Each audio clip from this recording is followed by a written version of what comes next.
This is Winnipeg Sports Talk Daily with Andrew Hustler Paterson and Michael Remis.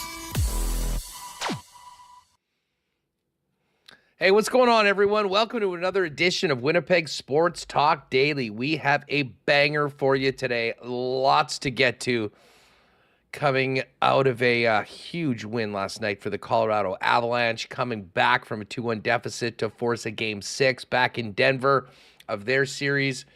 Two huge games tonight with the Hurricanes facing elimination in Game 5 between the Edmonton Oilers and the Vancouver Canucks. The PGA Championship well underway, CFL training camps going on, and we are going to be all over it. We'll start off talking Stanley Cup Playoffs with Dave McCarthy from NHL.com. Ken Wiebe from the Winnipeg Free Press is going to jump on a little later on today. We'll also head out to Montreal and connect with our old pal Moe Khan. Mo's going to actually be doing CEBL play-by-play for the Montreal Alliance, so we might touch on that a little bit, as well as the upcoming CFL season. And the Sport Manitoba Volunteer of the Year, a man synonymous with curling in Manitoba, Resby Coutts, going to jump on before the end of the program as well. We will hear from Brad Marchand, who had some very interesting comments earlier today. And we will also discuss the very unfortunate, far too early passing of legendary TSN sportscaster Darren Dutchyshen. Just before we do that, I do want to thank all of the sponsors that make Winnipeg Sports Talk happen. The gang at Rolly's Transfer, Coolbet Canada, Princess Auto, The Beer Can and Cosmos, Manitoba Battery, Canadian Club, Little Brown Jug, Modern Man Barbershop, the Winnipeg Gold Eyes, Assiniboia Downs, Breezy Bend, F Apparel, Wallace & Wallace, Aikens Lake Wilderness Lodge, Boston Pizza, Royal Sports, and of course we will get to a why not question of the day for Not Autocorp at Waverly and McGillivray. Michael Remis, come on in. And welcome everybody that's with us in chat right now.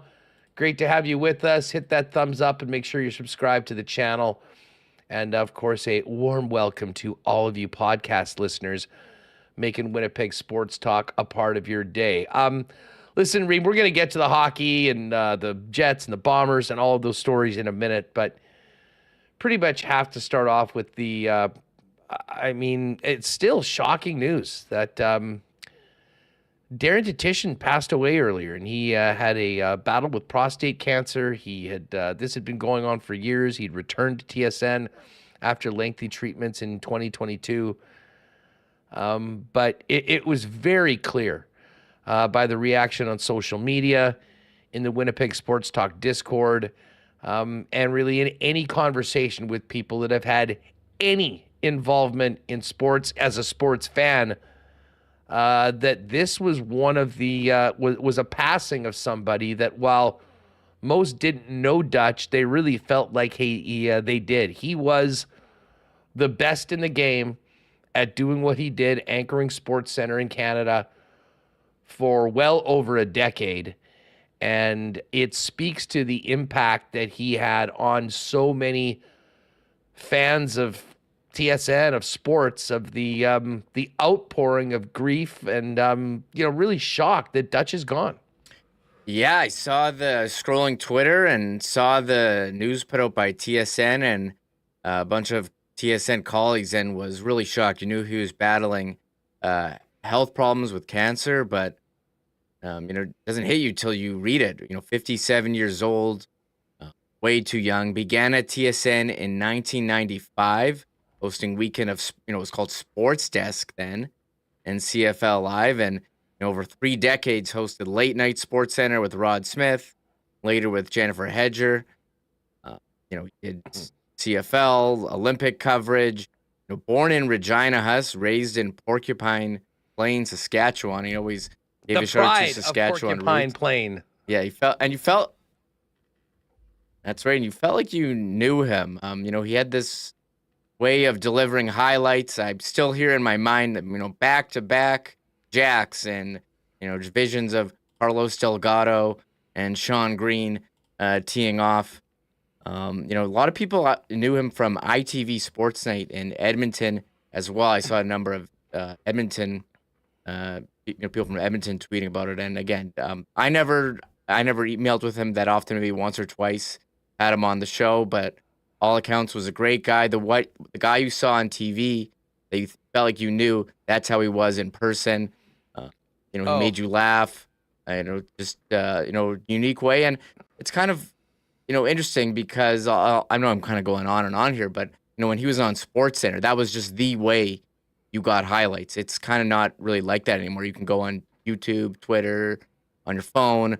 But, when he was doing SportsCenter, that was the peak. You had to watch him do highlights if you wanted to know what happened the night before. Yeah, I would compare him to SVP, to Scott Van Pelt in the United States. I mean, the guy that was not only the one that was giving you all the information you needed to know, but the guy you spent 30 minutes a night with and felt like you just tipped a couple with him at the Wood at your local bar. I mean, he was that sort of a character and a personality. And you're exactly right. I mean, anyone that's crossed paths with him, the dude you saw on TSN was exactly the same guy that you saw on the street or at events if you were lucky enough to come across with him. And you mentioned his time in Edmonton.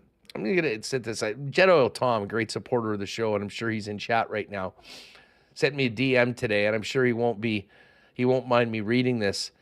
I'm so sad today hearing about Dutchie. He was truly one of a kind. I'll always remember back in the 80s when he worked for ITV in Edmonton, and he was doing the late night half-hour sports highlight show coming from the local Boston Pizza near my place. I used to show up there and sit at the table he was on camera and watched and knew that he would progress to go far and do what he ended up being because he was so good at what he did and was always friendly to me when I was there.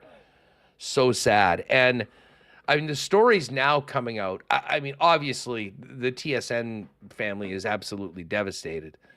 Both the people that are at TSN right now and people like us that, used to work at TSN and had limited interaction with Dutchie over the course of the years. But this is the guy that touched so many people. And, Gary called me this morning and we were, just reminiscing about Dutch. And, I think everyone was just rattled about this. I mean, even knowing that he was sick, you didn't know that this was possible to come so quickly, I think, for most of us. And we started talking about the Grey Cup in Regina in 2013. And I believe Gary, let me just get his tweet up here because he said it very well that, Dutchie had this larger than life persona. Here it is, standing beside Dutchie at a party at the 2013 Grey Cup in Regina was the closest I've ever felt to being the orbit of a rock star. Loved by his family, his colleagues, his nation, and incredibly so by his province. Godspeed, Darren. And it reminded me of that week with Regina hosting the Grey Cup. Darren Dutchyshen was literally the king of the province. And he and Jennifer Hedger, we were outside the stadium for some reason. I believe this was on game day, and they were recording something for TSN that probably was going to be used as a lead-in to the program. And while Dutch and Hedge, I don't think they weren't on the CFL panel or anything like that. They knew that this is back here. This is Darren's home. This is Darren's people. And the mob around Dutch would have dwarfed any player in the game, any other personality from the media there.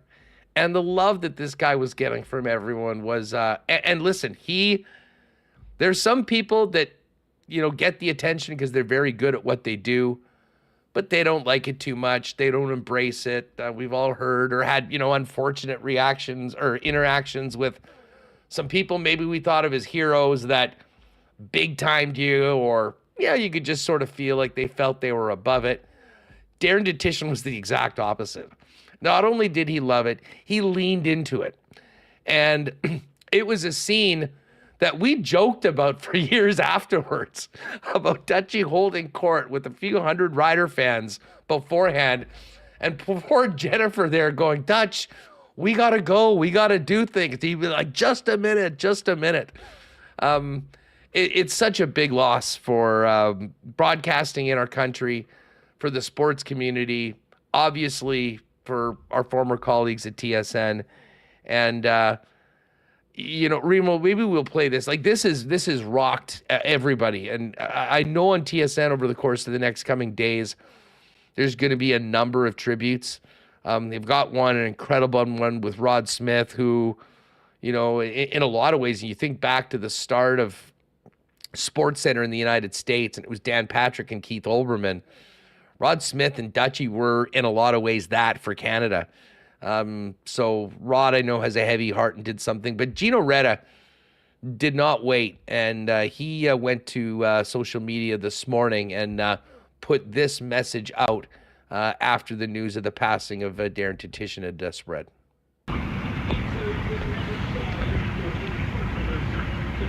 Larger than life. Everything about my buddy Darren Dutchyshen was larger than life. His character, his voice, his smile, his biceps, his passion. I can't believe you're gone, Dutch. I don't want to believe you're gone. I'm gonna miss you, pal. There's Gino Reda earlier today, and he mentioned the larger than life personality of Darren, and he also was, and he was very proud of it. A guy that didn't skip a day in the gym either.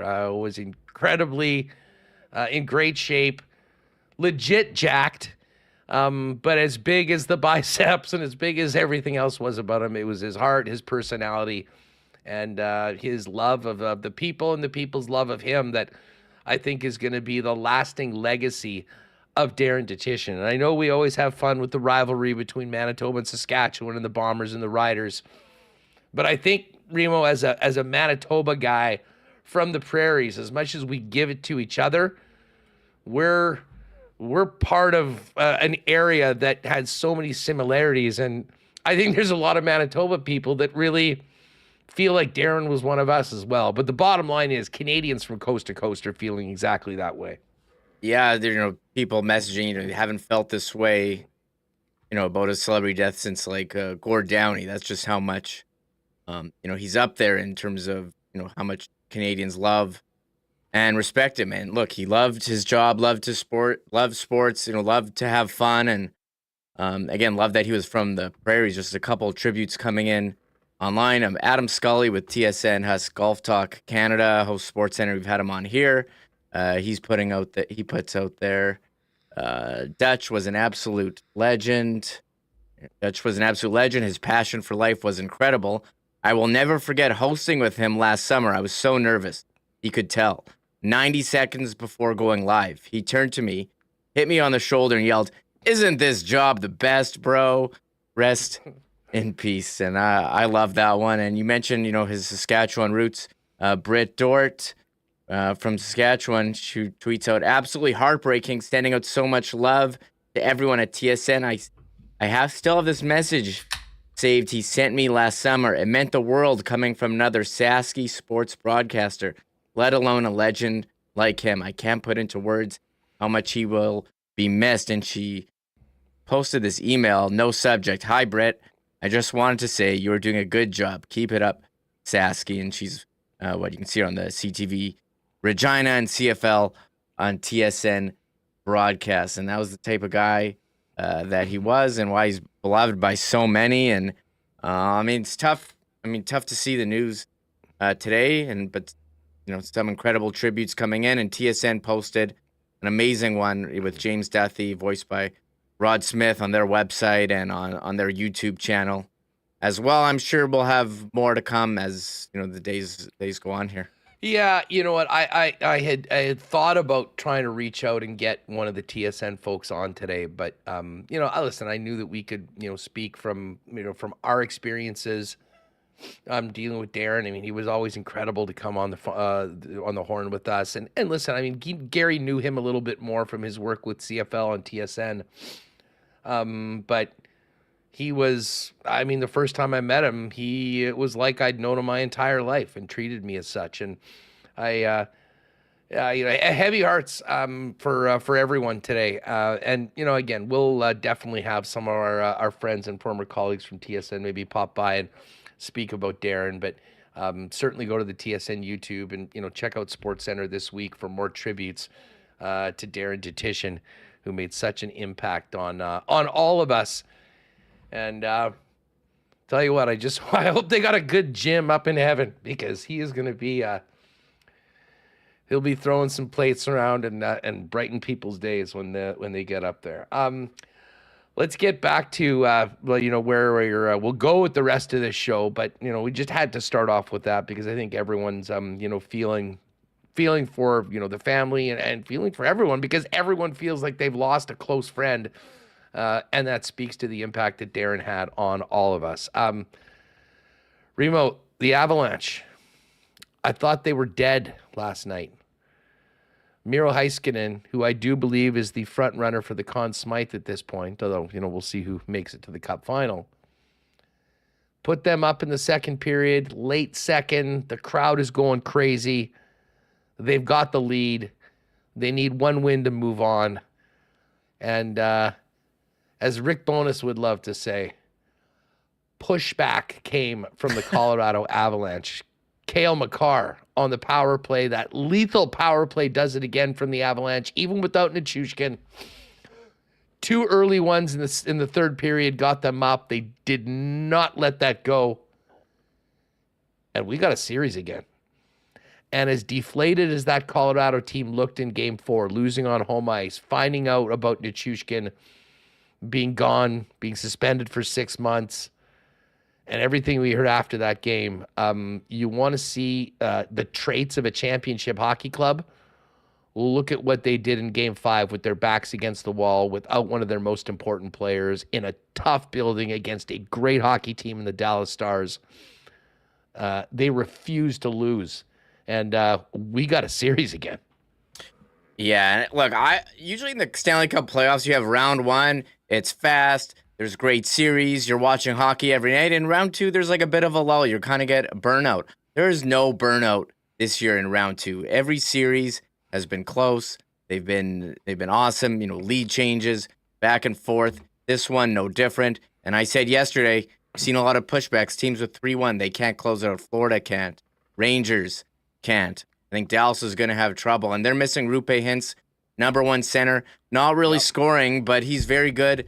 A two-way player and good at shutting down guys like Nathan McKinnon, and the star power of the Colorado Avalanche. And man, it's tough to overlook. And it's funny, the whole series, we're like, Cale Makar, here we saw Cale Makar. Why can't the Jets get in front of the shooting lanes? They got to block some of these shots. He's just so good at getting these wristers in. You saw that yesterday. And Casey Middlestad putting in the game winner. Some nice, work there by Zach Parise. Their secondary scoring. And, just when you thought Dallas was going to storm back and try to tie it there with Logan Stankoven on a tip, and Nathan McKinnon gets an open look on a wrister, and he puts it past Jake Ottinger. And it's kind of funny. You look back at his goal on Game 1, people are saying, Hellebuck should have had that. I mean, this is Nathan McKinnon. He's the top player. You saw him do that again yesterday on Jake Ottinger with a wrister to ice the game 5-3, put it just within reach. I thought Dallas was going to come back. They did not. We have a Game 6. This team is going to be very, very tough to put away. It's like in wrestling where you got to do the soup. It's like trying to put away The Undertaker, where Brock Lesnar has to give him like 15 F5s to break the streak. Like the Dallas is going to have to do something similar. I think they're not going away easy. I picked Dallas to win. I think this one's going 7. multiple finishing moves are going to be required for to sure. put the or if it was a casket match, to finally get them in the casket and roll them out like You'd have to, Yokozuna. put duct tape, like put weights on top of it. Like they're a good team, man. Colorado. This is a great series, but I think every like this Ranger Carolina, they could force Game 7, and Vancouver Edmonton. That's a great one as well. And Dallas, Florida. You mentioned the first round. Like for all the hype going into the first round of the playoffs, the first round was pretty much a dud. I mean, we didn't have any big upsets. I mean, the only upset by seeding was Colorado beating Winnipeg, and that came down to, home ice being determined in the final couple games of the regular season. And, there was some quick listen, if the Leafs weren't able to come back and at least force a Game 7, I think we would have been talking about one of the most anticlimactic and boring first rounds in recent NHL history. The second round has been the exact opposite of that. And even the Rangers-Carolina series that was 3-0 after 3 games in favor of New York was incredibly tight. Every game was a 1-goal game. They had a double overtime classic in Game 2, which still might be the game of the playoffs. And the teams that have been down have been finding a way to win. And, Remis, we are going to get a minimum of 6 games in all of these series. And I wouldn't be surprised if we saw 2 or 3 7-gamers as well. And we'll find out more tonight when we see what happens with this Rangers and Hurricanes. Game 6 goes at just after 6 p.m. tonight. And then we have to wait just after 9 o'clock for the Oilers and Canucks to get going. Still waiting. Have you seen, have they announced who is going to be starting for these clubs tonight? That's the big intrigue for Vancouver, Edmonton. Will they go back to Pickard after he came in and got the win? I think we know that Shilovs is going to be, although Rick Tocchet did mention that Thatcher Demko is nearing being able to play again, and he is a possibility for Game 6 or Game 7 if it goes, well, it certainly is going to go Game 6, Game 7 if it goes that far. Yeah, I think Shilovs has been solid, but if you can put in Thatcher Demko, that's a big bonus. But you have to wonder, is he going to be 100%, or do you just keep riding the guy? That if he's healthy, you probably have to go to him. You're just assuming he is 100. They did, okay, I don't know about Edmonton yet. I haven't seen anything. I'm going to assume they're going to go with Pickard again, like you win and you keep it rolling. But Vancouver's making some changes on their lines. Elias Paterson, a lot of talk about him. Hasn't contributed much offensively, and his line mates have been, not top 6 players. So what do they do here for this one? Has put him in the top 6 with Lindholm and Höglander, Suter, Miller, Besser. They've played together. That's your top line, and Connor Garland, who's got that tenacity with Dakota Joshua and Teddy Bluger on the third line. So we'll see if this changes for Vancouver. JT Miller took that loss very hard, was on the ice. Part of that goal against the Bouchard one, that was the game winner. And we'll see how they bounce back, and if Pickard can continue to be the hero there in Edmonton. They were getting nothing from goaltending, and just needed to not be a negative, and that's what it was for them. But I think if you win Game 6, huge advantage, or sorry, Game 5, huge advantage with a 3-2 lead. So big one tonight in Vancouver for Game. Yeah, it's only Game 5. I'm confused. This Rangers Carolina is Game 6, and Vancouver's Game 5. Everything else is Game 6, but we got to get to Game 6. We got to get to Game 5 first before that. And we'll talk about the Cup playoffs coming up with Dave McCarthy in just a few minutes. Day 1 of the PGA Championship, and later on in the program, we'll kind of check in on what's happening with the afternoon rounds. But we've got to get to a very quick Breezy Bend golf report, because we got a major, and they were major performances by some big names this morning at Valhalla in Louisville, Kentucky. Xander Schauffele, he starts great. I don't know how well he's going to finish, and we've seen him finish short a number of times. Hard to imagine a better first round, though, for Xander. 9 birdies, 9 pars, a 9 under 62 in round 1. He's got a 3-shot lead over my guy, Tony Finau. Tony is back. He had not played very well so far this year. I did make a little FOMO wager on Tony just because it would kill me if he won and I wasn't on him. But what a great start to the PGA for Tony. 6 under par. And Sahith Theegala, who we last saw shooting like 83 or 84 at the final round at Quail Hollow, put that in the background. He's also in the clubhouse at 65. And then Rory McIlroy with a brilliant 5 under 66 right there in the mix. A couple other names that took a while to get going. Bryson DeChambeau and Brooks Koepka. DeChambeau was even par through 15. He just went eagle birdie. He's playing that final round. He's 3 under. And Brooks Koepka went 1 under on his first round, parred all the way, and then those same holes that Bryson just took advantage of. The 7th, an eagle. The 8th, a birdie. And Brooks is in a real nice spot trying to repeat as PGA champion at 4 under par. As far as the Canadians go, Adam Hadwin, 3 under 68. He is the top Canadian flag on the leaderboard. If we keep going down, we see Adam Svensson at 1 under, Corey Connors at 1 under. Our buddy Taylor Pendrith was looking pretty good. Oh, geez, Taylor Pendrith bogeyed the 18th. That's tough for a guy that hits it so far, bogeying the 18th hole. So 1 over for Pendy, but he's right in the mix. Scotty Scheffler will be playing this afternoon. We'll keep you up to date on the afternoon round with another Breezy Bend Golf Report a little bit later on in the program. All right, listen, Dave McCarthy's coming up in just a minute. Big thanks to our friends at Rolly's Transfer for their support of Winnipeg Sports Talk. And listen, their support of taking the stress out of moving for so many Manitobans over 60 years. Listen, Rolly's a family-owned and operated for over 60 years and the most trusted name in the moving game. We know how stressful a move can be. A lot less stressful when you use the trusted experts and great people of Rolly's Transfer. What you want to do is go check out their new website. They've relaunched it. It's phenomenal. Hey, you can find out more about their story, their business. But at the top right corner, they got a request a quote feature. And the easiest thing you can do is just click on that, let them know what you need moved, where you're going. And of course, they're throughout southern Manitoba with their logistics business. They've got the most convenient routes, flexible times, and best prices to help you if you do have to move outside of the city of Winnipeg or from out the side of the city into the Peg, and of course, citywide as well. They'll have a quick turnaround, get you that quote right away, and Rollies can help you with your next move. Manitoba's most trusted name in moving services for over 60 years. Find out more and request your quote at rollies.com.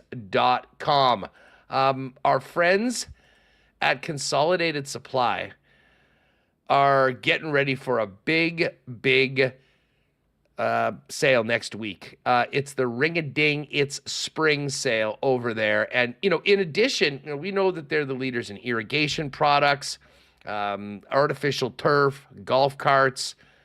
They also just added the entire Crest line of products, which includes, if you can believe this, and I've never heard this before, a satellite-guided mower, which uses satellites, so you don't even need to be standing behind it when you're mowing your lawn. But they're now a Crest certified dealer and retailer. Snippers, everything to do with lawn care is now at Consolidated Supply, in addition to the hot tubs, as well as amazing outdoor kitchen options. The showroom's open to the public every day, weekdays, and I believe on Saturday as well, open to the public. Next weekend, though, Friday, Saturday, Sunday, there's the satellite-guided RTK robot mower from Crest.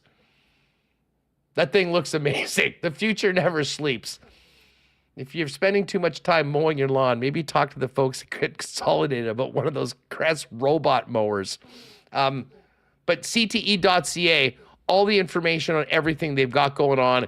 May 24, 25, 26, the massive spring sale at Consolidated Supply. Not the long weekend, the following weekend. We'll have details for you on that next week. Dave McCarthy's coming up in just a second.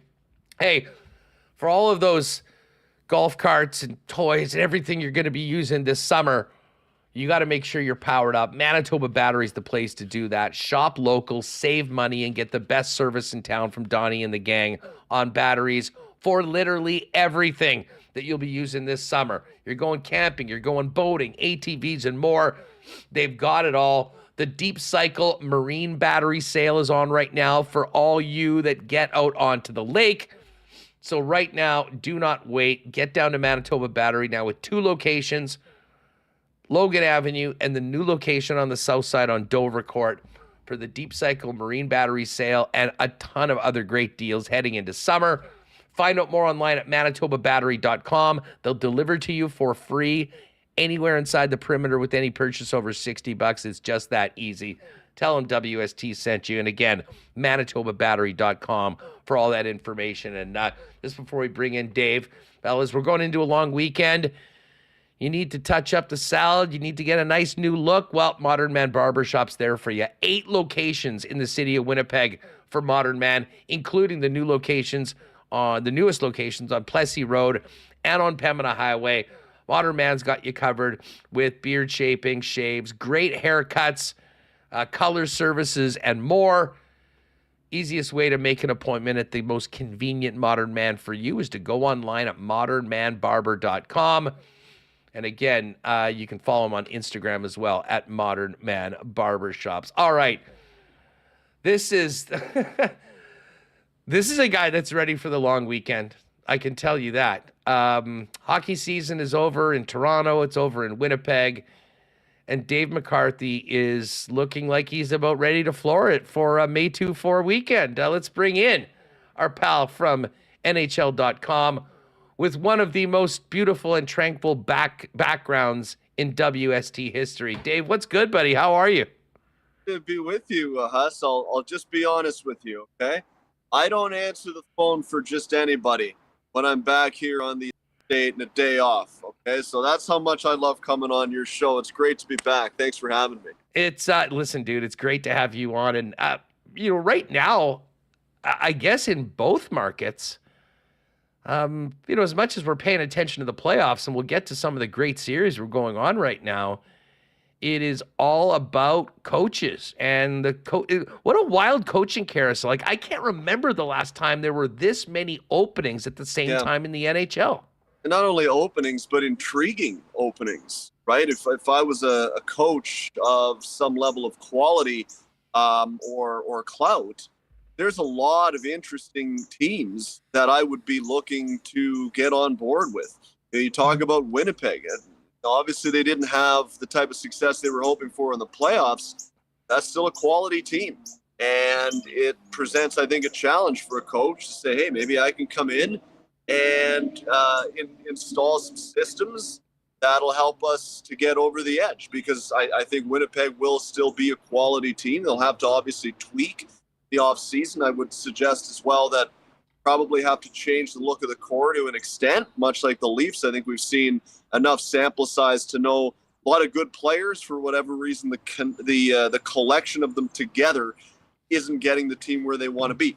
But in saying that, I think Winnipeg's going to be a good team. Toronto, same situation. They're going to need to alter the core. We've seen enough to know that group that they have here has hit its ceiling.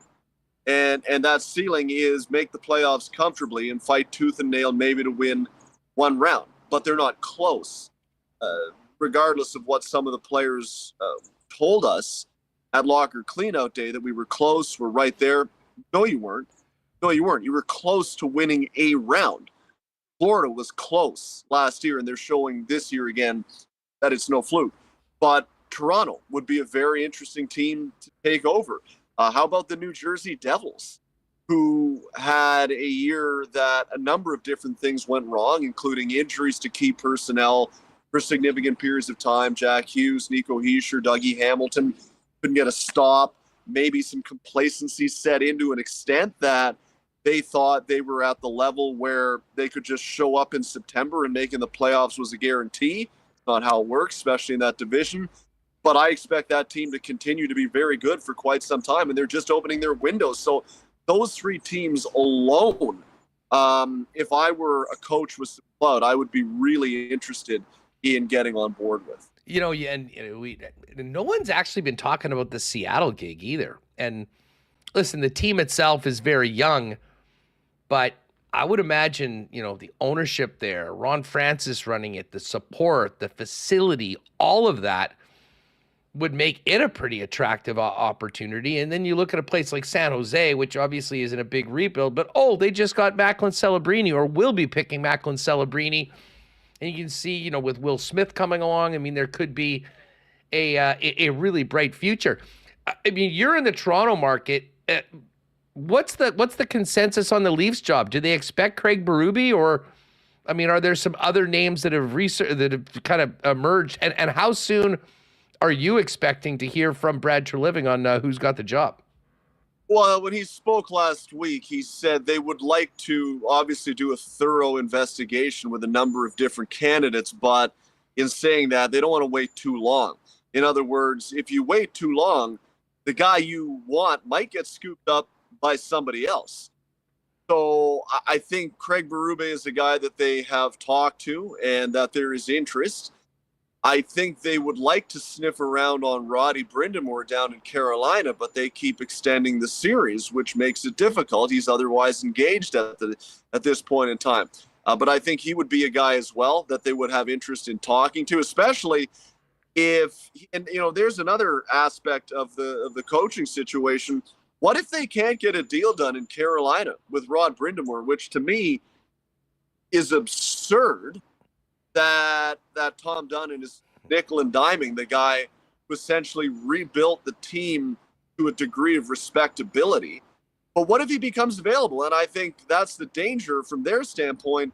That is, if they lose, he's obviously still under contract till June 30th, but they'll have teams knocking down the door, willing to offer him a lot of money if Carolina's not willing to pony up. And now Rod may not want to leave. I think he is a Hurricane through and through. But money talks sometimes. And if the offer in Carolina is substantially less than offers elsewhere, okay, maybe I'm not picking up my whole life and shipping up to a different marketplace for $1 million a year. But what if it's $3 million a year over 4 or 5 or 6 years? I haven't met the guy that has that kind of money that he can say, no, I'm good. I don't need it. So that'll be really intriguing as well. But I think the Leafs would like to talk to him once he is at a point where he can speak. Those are the two guys that I think really top the list. I think Todd McClellan is a guy as well that they have spent some time looking into. And I like Todd. I think he's a really good coach. What I can tell you is that whoever it is will be a coach with a significant amount of experience at the National Hockey League level. That's the point where this team is at. They need a guy who has been there, done it, has the T-shirt, been through the battles at the NHL level at this time of year that can help push this team forward. You can't bring in a guy with no experience that will try to learn with the team. That's not where the team is at. They need a guy that's going to be able to come in and say, okay, you're a good team in Toronto, but here's why you're not getting to the next level, and spell it out A, B, and C, and make it clear. And you can only do that with experience. So those would be the three guys that I think would be at the top of Toronto's list. Hey, we've heard, and I think it was Elliot who reported that he believed the Jets were going to be at some point trying to speak with Sheldon Keefe. There was some interest in New Jersey as well. You were around him for a long time. What stands out about Sheldon Keefe, and what do you think he'll be able to do, considering his experience that he gained in Toronto in his next stop in the NHL, which I'm sure will be available for him at some point? 100%. He's a really good coach.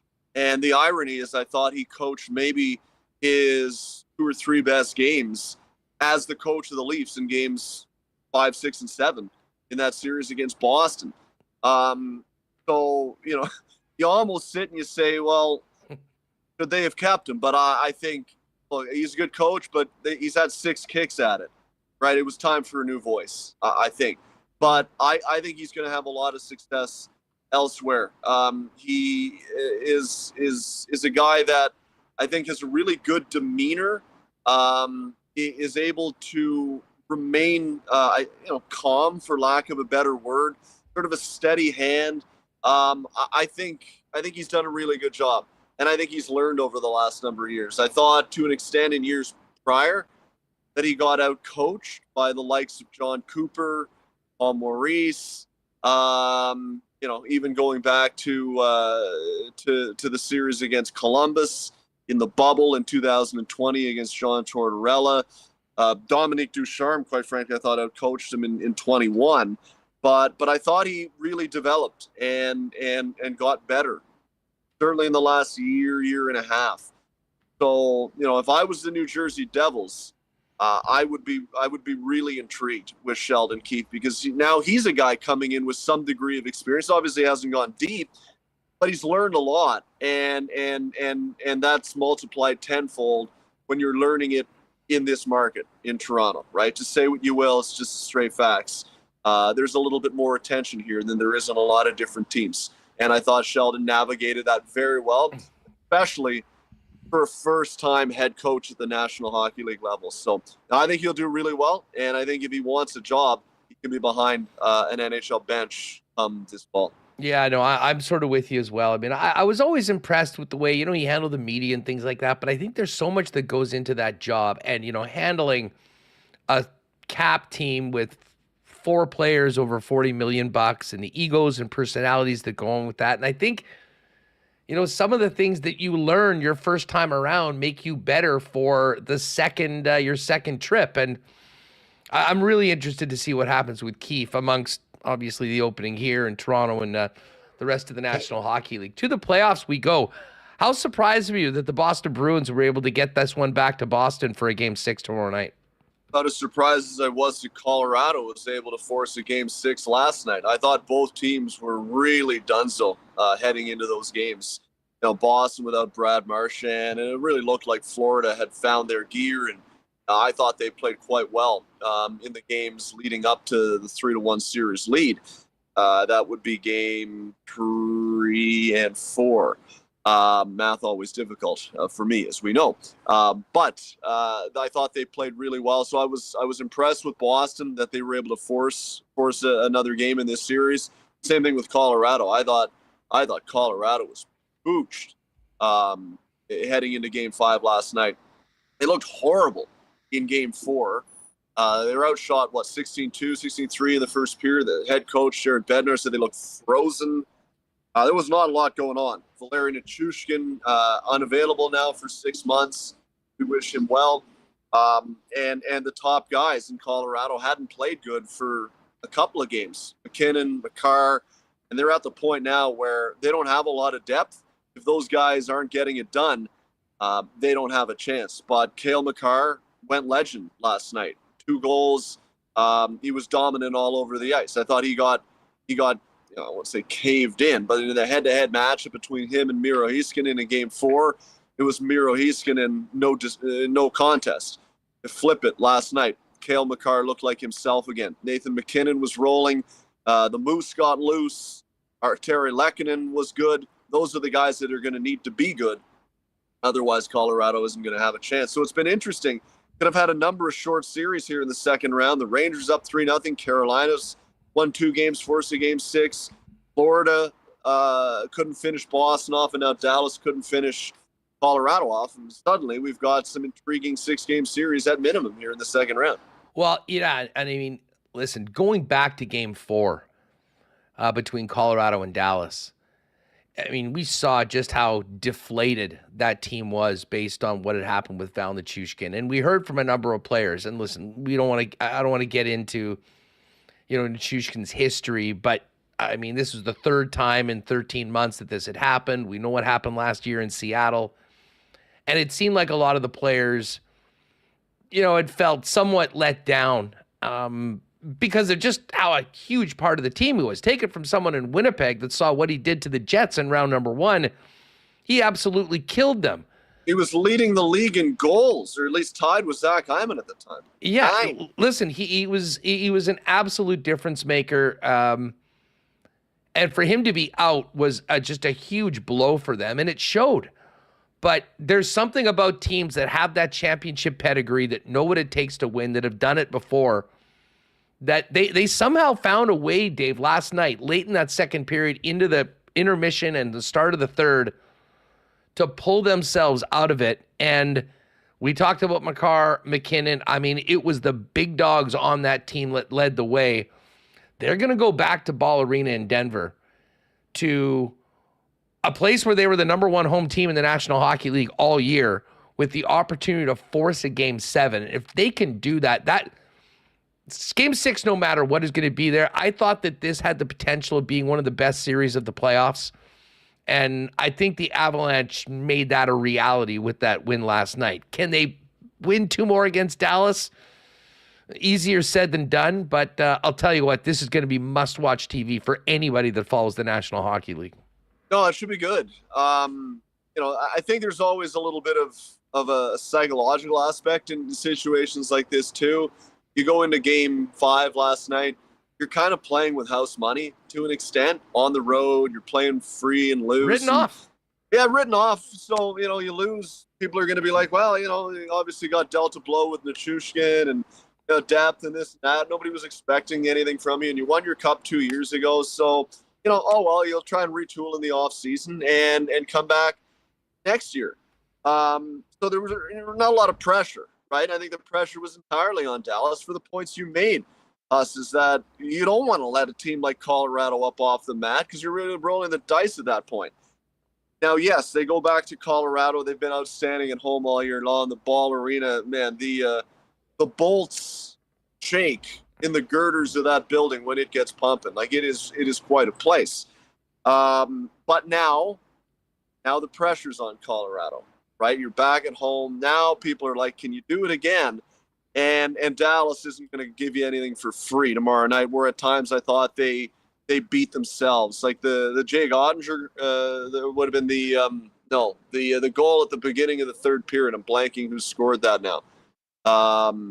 That put them up in the game for the first time. Doesn't matter who scored it. Point was that it came from behind the net, right? And Ottinger got out of position, and the guy banked it in off. Help me if you can think of it. I can't. But that's a goal that Jake Ottinger, they can't let in. And I don't expect him to let in too many cheapies, because I think he's been playing really well of late. So you risk now that Jake Ottinger finds his game. Dallas isn't going to give you anything for free. Now the pressure's on Colorado to an extent. So it'll be interesting to see, but it also wouldn't shock me if Colorado can find a gear now and get it rolling. They're sitting there looking at it and saying, all we got to win is 2 games, boys. All we got to win is 2 games. Why not do it? So it should be fascinating. Make it happen. I can't remember if it's Middlestat or maybe No, it was Middlestat. Yeah, it was Middlestat. Middlestat had that one. Yeah, there was the one early in the third period. I still don't think of him as an Avalanche. Still think of him as a Saber. Which brings us to tonight, the lone series that has not played Game 5 yet. Vancouver and Edmonton. I know you're on in Edmonton with the fellas quite often. I know you've been paying attention to this series, even though it's starting at about 11 o'clock your time, all these games. Is it a 10:30 Eastern start, Huss? Is it? Tonight, it's I think it's 10:10.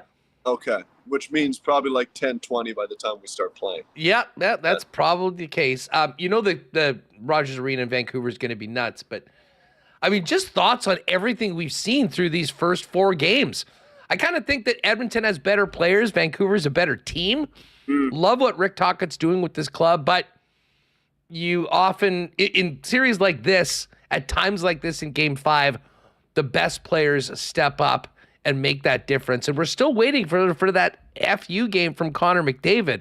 Yeah. Well, what have you made of the first 4 games of this series? And then we'll sort of get into this matchup tonight with so much intrigue in such a pivotal Game 5. Well, obviously Edmonton let a win get away in Game 1 there when they were up in the third period and couldn't close the deal. Stuart Skinner was not very good in that game, and ultimately, I thought that was a huge story. The early part of that series is that Artur Shelov's not that good either, and really all Stuart Skinner had to do was be the least bad of the two bad goalies on the ice, and Edmonton would be in the driver's series in this series, and he couldn't do it. And I thought, man, Chris Knobloch really showed a pair of cojones turning to Calvin Pickard the other night when a loss would have put them down 3-1. But how could you not really? Because Skinner had been that bad. What they were asking Calvin Pickard to do is basically just stop the ones that you need to stop. Okay? Don't let in any goals where you sit on the bench and you do one of these. For folks who are watching, you'll be able to see. Right? And there are those type of goals that get let in. It's Stewart team. No one's going to throw their goalie under the bus, but it's a straight fact. So I think that's what he was asking him to do. And I think Pickard has been a guy that has been able to deliver that type of goaltending. And I think it was a smack across the butt, too, of the rest of the team to say, okay, we're turning to Calvin, guys, which also means the 18 skaters on this bench really need to make sure we're taking care of the puck in our own end and boxing out and letting him see the puck before we worry about prancing up the ice. And I think they did that as well the other night. So I think it was a double-edged point in doing it, and I think both things were accomplished. Pickard was solid, if not spectacular at times. Not a goal that went by him that was his fault the other night. And I thought the team played their best game in the series. So now it'll be fascinating to see. I haven't seen if they've announced who will start tonight. I don't know if you have, Huss, yet. We're still waiting on it. Yeah. So, I would be inclined to go back to Pickard. They don't tinker with a winning lineup. Guy played good. Certainly nothing that went in and you said to yourself, probably needs to have that one, but we won anyway. I thought he was really good. So I'd start him again, and I would expect the Oilers to come out again with an even better game than they did the other night, because I think they understand, this is their time right now.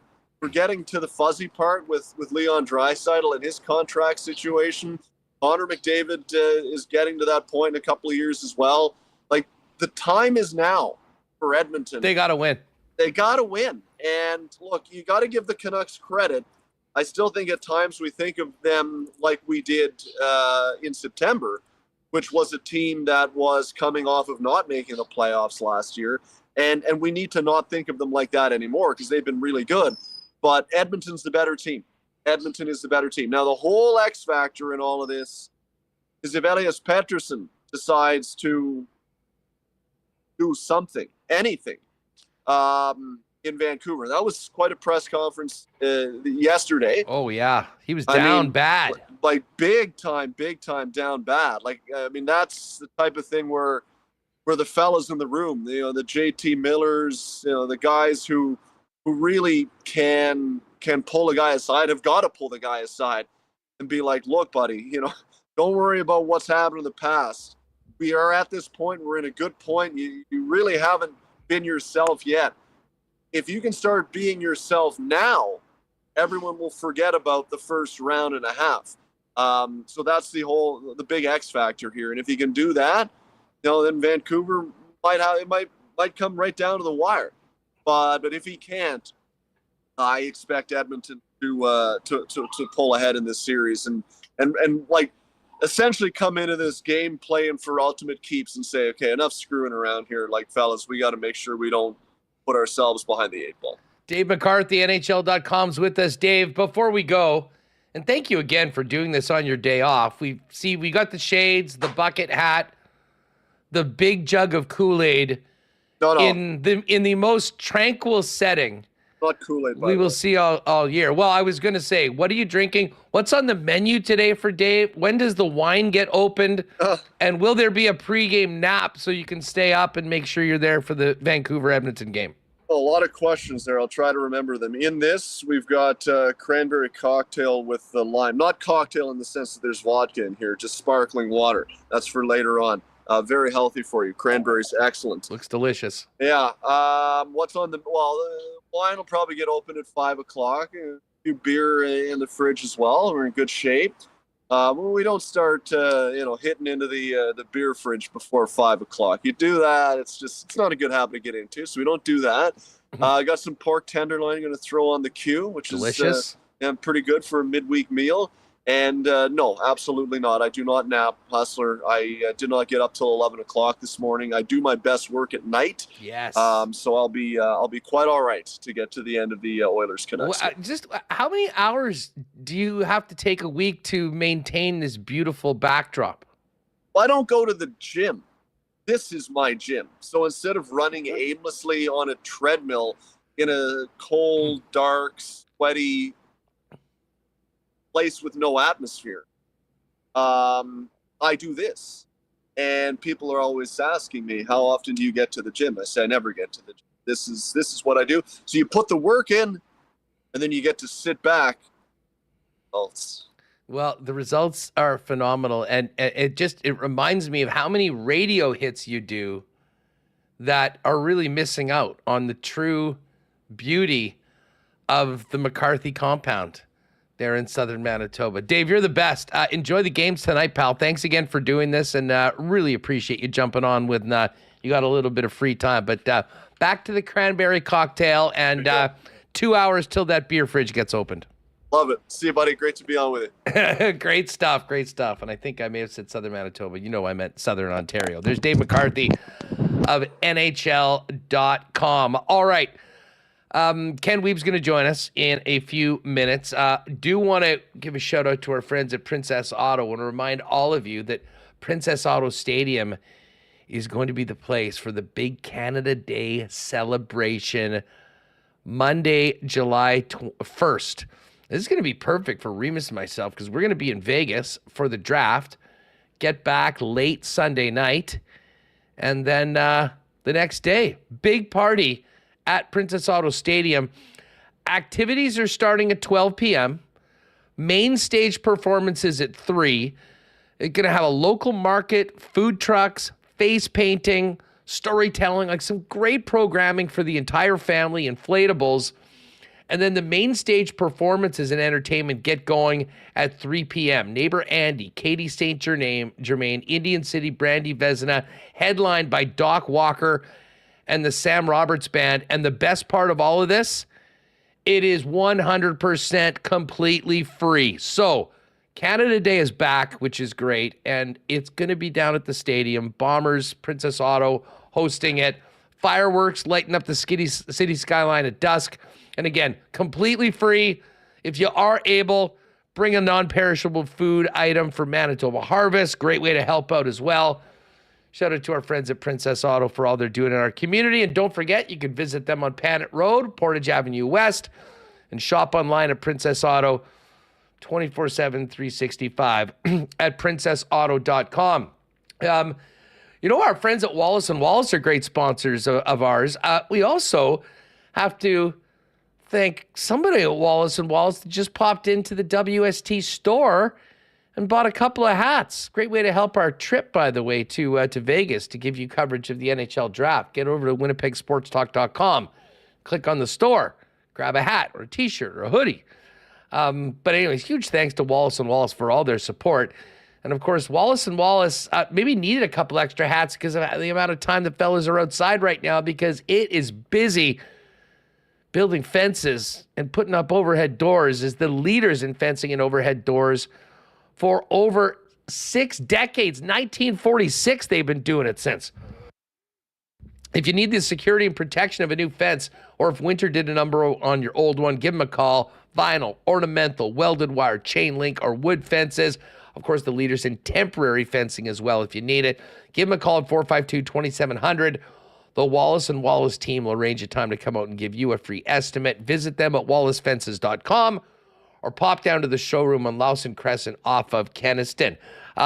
Guys, if you need to step up your menswear game heading into summer with wedding season and everything coming, don't wait. Get down to F Apparel at 190 Smith Street. Get measured up and get into some great deals on custom clothing, including custom suits beginning at just $400, along with chinos, golf pants, custom shirts, both tucked and untucked styles, and an incredible selection of menswear accessories.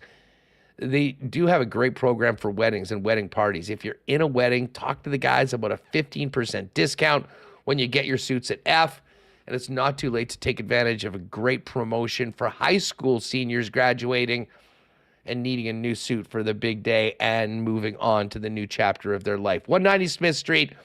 Make an appointment, fapparel.com, EPH Apparel online. And, Ken's coming up in a minute, but hey, shout out to our friends at Aikens Lake Wilderness Lodge. The fishing season is officially on. Pat Pitt, the entire Aikens team up there, taking in guests. If you are looking for a world-class fly-in fishing experience where you can be on the water in less than 2 hours from the city of Winnipeg, Aikens is the spot. World-class fishing and even more incredible hospitality. Makes a perfect corporate outing as well with customers or staff. And obviously, you're in paradise for a few days. Great spot to go if you've been looking for that one-of-a-kind location for your annual fishing trip. Find out more about availability for the remainder of the 2024 season today online at aikenslake.com. Check them out on all their socials as well for more at Aikens Lake. All right, Remo, Ken's coming up in just a couple minutes. We talked a lot of hockey today already, but let's get to a couple quotes from Brad Marchand because it sounds like the Rat is going to be back for Game 6. They're fortunate to have an extra day between these games with the Panthers not being able to finish them off in Game 5. And no surprise, there was a lot of questions about injuries and what goes on in the playoffs to Brad. Yeah, full credit to Brad Marchand. It sounds like he's coming back for their game tomorrow, extra day. So we didn't get Paul Maurice opining at the microphone, or at least I didn't see it, but it was Brad Marchand's turn, and full credit to him. And there's been a lot of talk, Huss, about the hit that he took from Sam Bennett. Was it a cheap shot? Was there a little sucker punch in there? Or do you feel bad because it's like Brad Marchand, or did he get what he deserved if you don't like him? Anyways, I'll give credit to Brad Marchand. He stepped up and was asked. He thought it was a cheap shot from Sam Bennett. He plays hard. He's an extremely physical player, great player for the group. I think he got away with a shot, but, I'm not going to complain. I mean, it happens, and, that's part of especially playoff hockey.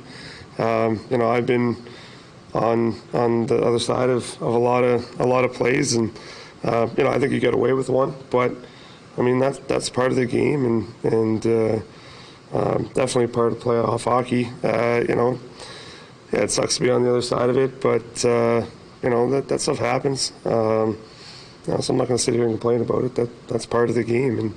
But yeah, I think he got away with one. But it is what it is. Yeah, it happens. It's happened often, and usually Brad Marchand's been on the other side of it. Marchand was asked if he is going to be looking for revenge in Game 6. I mean, that's part of the game. I mean, it's part of playoffs. People don't want to say it, but part of playoffs is trying to hurt every player on the other team. And the more guys you take out, the more advantage your team has. And, people don't say that, but that's just a fact of the game. And so every time you step on the ice, someone's trying to hurt someone. And that's just how it goes in playoffs. And any time you can get an advantage on a team, it's going to help your team win. And, that's part of the benefit of having a physical group. And that's why you see teams go the distance with big D core and physical teams. And it's why you rarely see teams that are small and skilled go far because, they get hurt. That's part of it. All right, there's Brad Marchand with some of the truest words that have ever been spoken. Ken Wiebe joins us now. Wiebe, what did you think of the frank nature of Marchand's conversation there, saying everybody's trying to hurt guys every time they go out on the ice? Afternoon, Andrew. Great to be with you. Yeah, blunt force trauma from Brad Marchand. I only saw the first part of the clips. Glad you showed me that.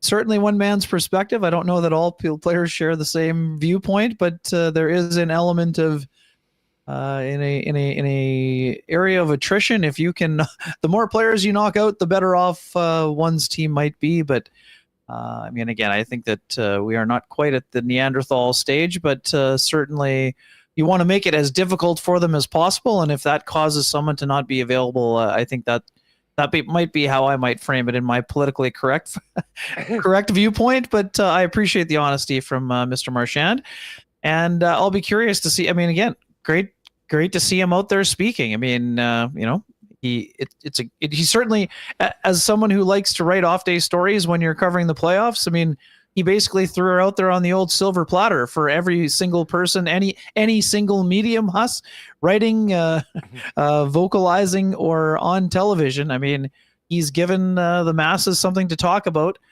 for a team that, suddenly finds itself right back in the middle of a series. And, they didn't have to deflect like the way that, I think Paul Maurice, it's fair to say there was a little bit of deflection involved in his post game, which I also appreciated a great deal. And those clips we can't necessarily be playing, but performance art. We played it yesterday. I mean, perfect. Yes. I'm not convinced that Maurice isn't kind of happy that this series is getting, is going to game 6, because he's got 2 more days to sit there and spend 10 minutes, talking in front of the media and having them all lap it up nonstop. Yeah, I mean, I think that Paul wants to get himself onto the next round, but I know your tongue was firmly planted in your cheek there, but I just want to make sure there's some folks, Huss, that might have been taking you completely seriously there. So, hey, master of the microphone is one of the duties that is occasionally asked of a head coach, and Paul is not afraid of the stage. Let's just put it that way. And again, I think that this is awesome, Huss. The second round has provided plenty of storylines on the ice, and we often talk about the entertainment value and what impact that can have. And hey, if you're a reporter covering the series or a fan of the sport, you probably have your popcorn nearby. Right? I mean, it's been a hell of a lot better than the first round. Like, the first round was kind of a dud. I mean, a lot of the series that we thought were going to be incredible weren't. I mean, luckily the Leafs battled back and gave us a pretty exciting game 7 in that series. But, for all of what we expected after the regular season, how close teams were. I mean, series like Winnipeg and Colorado were over early, which was, I think, disappointing to a lot of people. The second round is completely delivered, and the teams that have had their backs against the wall. We just talked about this, Dave McCarthy. I mean, the pushback from Colorado last night, so impressive when you consider what they went through before game 4, getting it handed to them on home ice, being backs against the wall. To get that series back to Denver shows what that team is made of. But Ken, let's bring this a little closer back to the Jets right now. And we haven't yet today talked about the number one story we have been talking about, the Winnipeg Jets head coaching search. We spoke with you last week. We talked about Scott Arniel. We knew that they talked to Craig Berube. I know you've been kind of all over this and trying to get it.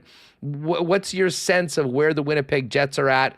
Do we know any more interested candidates that they're interested in? And how many more people might be having conversations with the Jets as they continue the process, as Elliot says? Sure. Has been in due diligence phase here still for sure.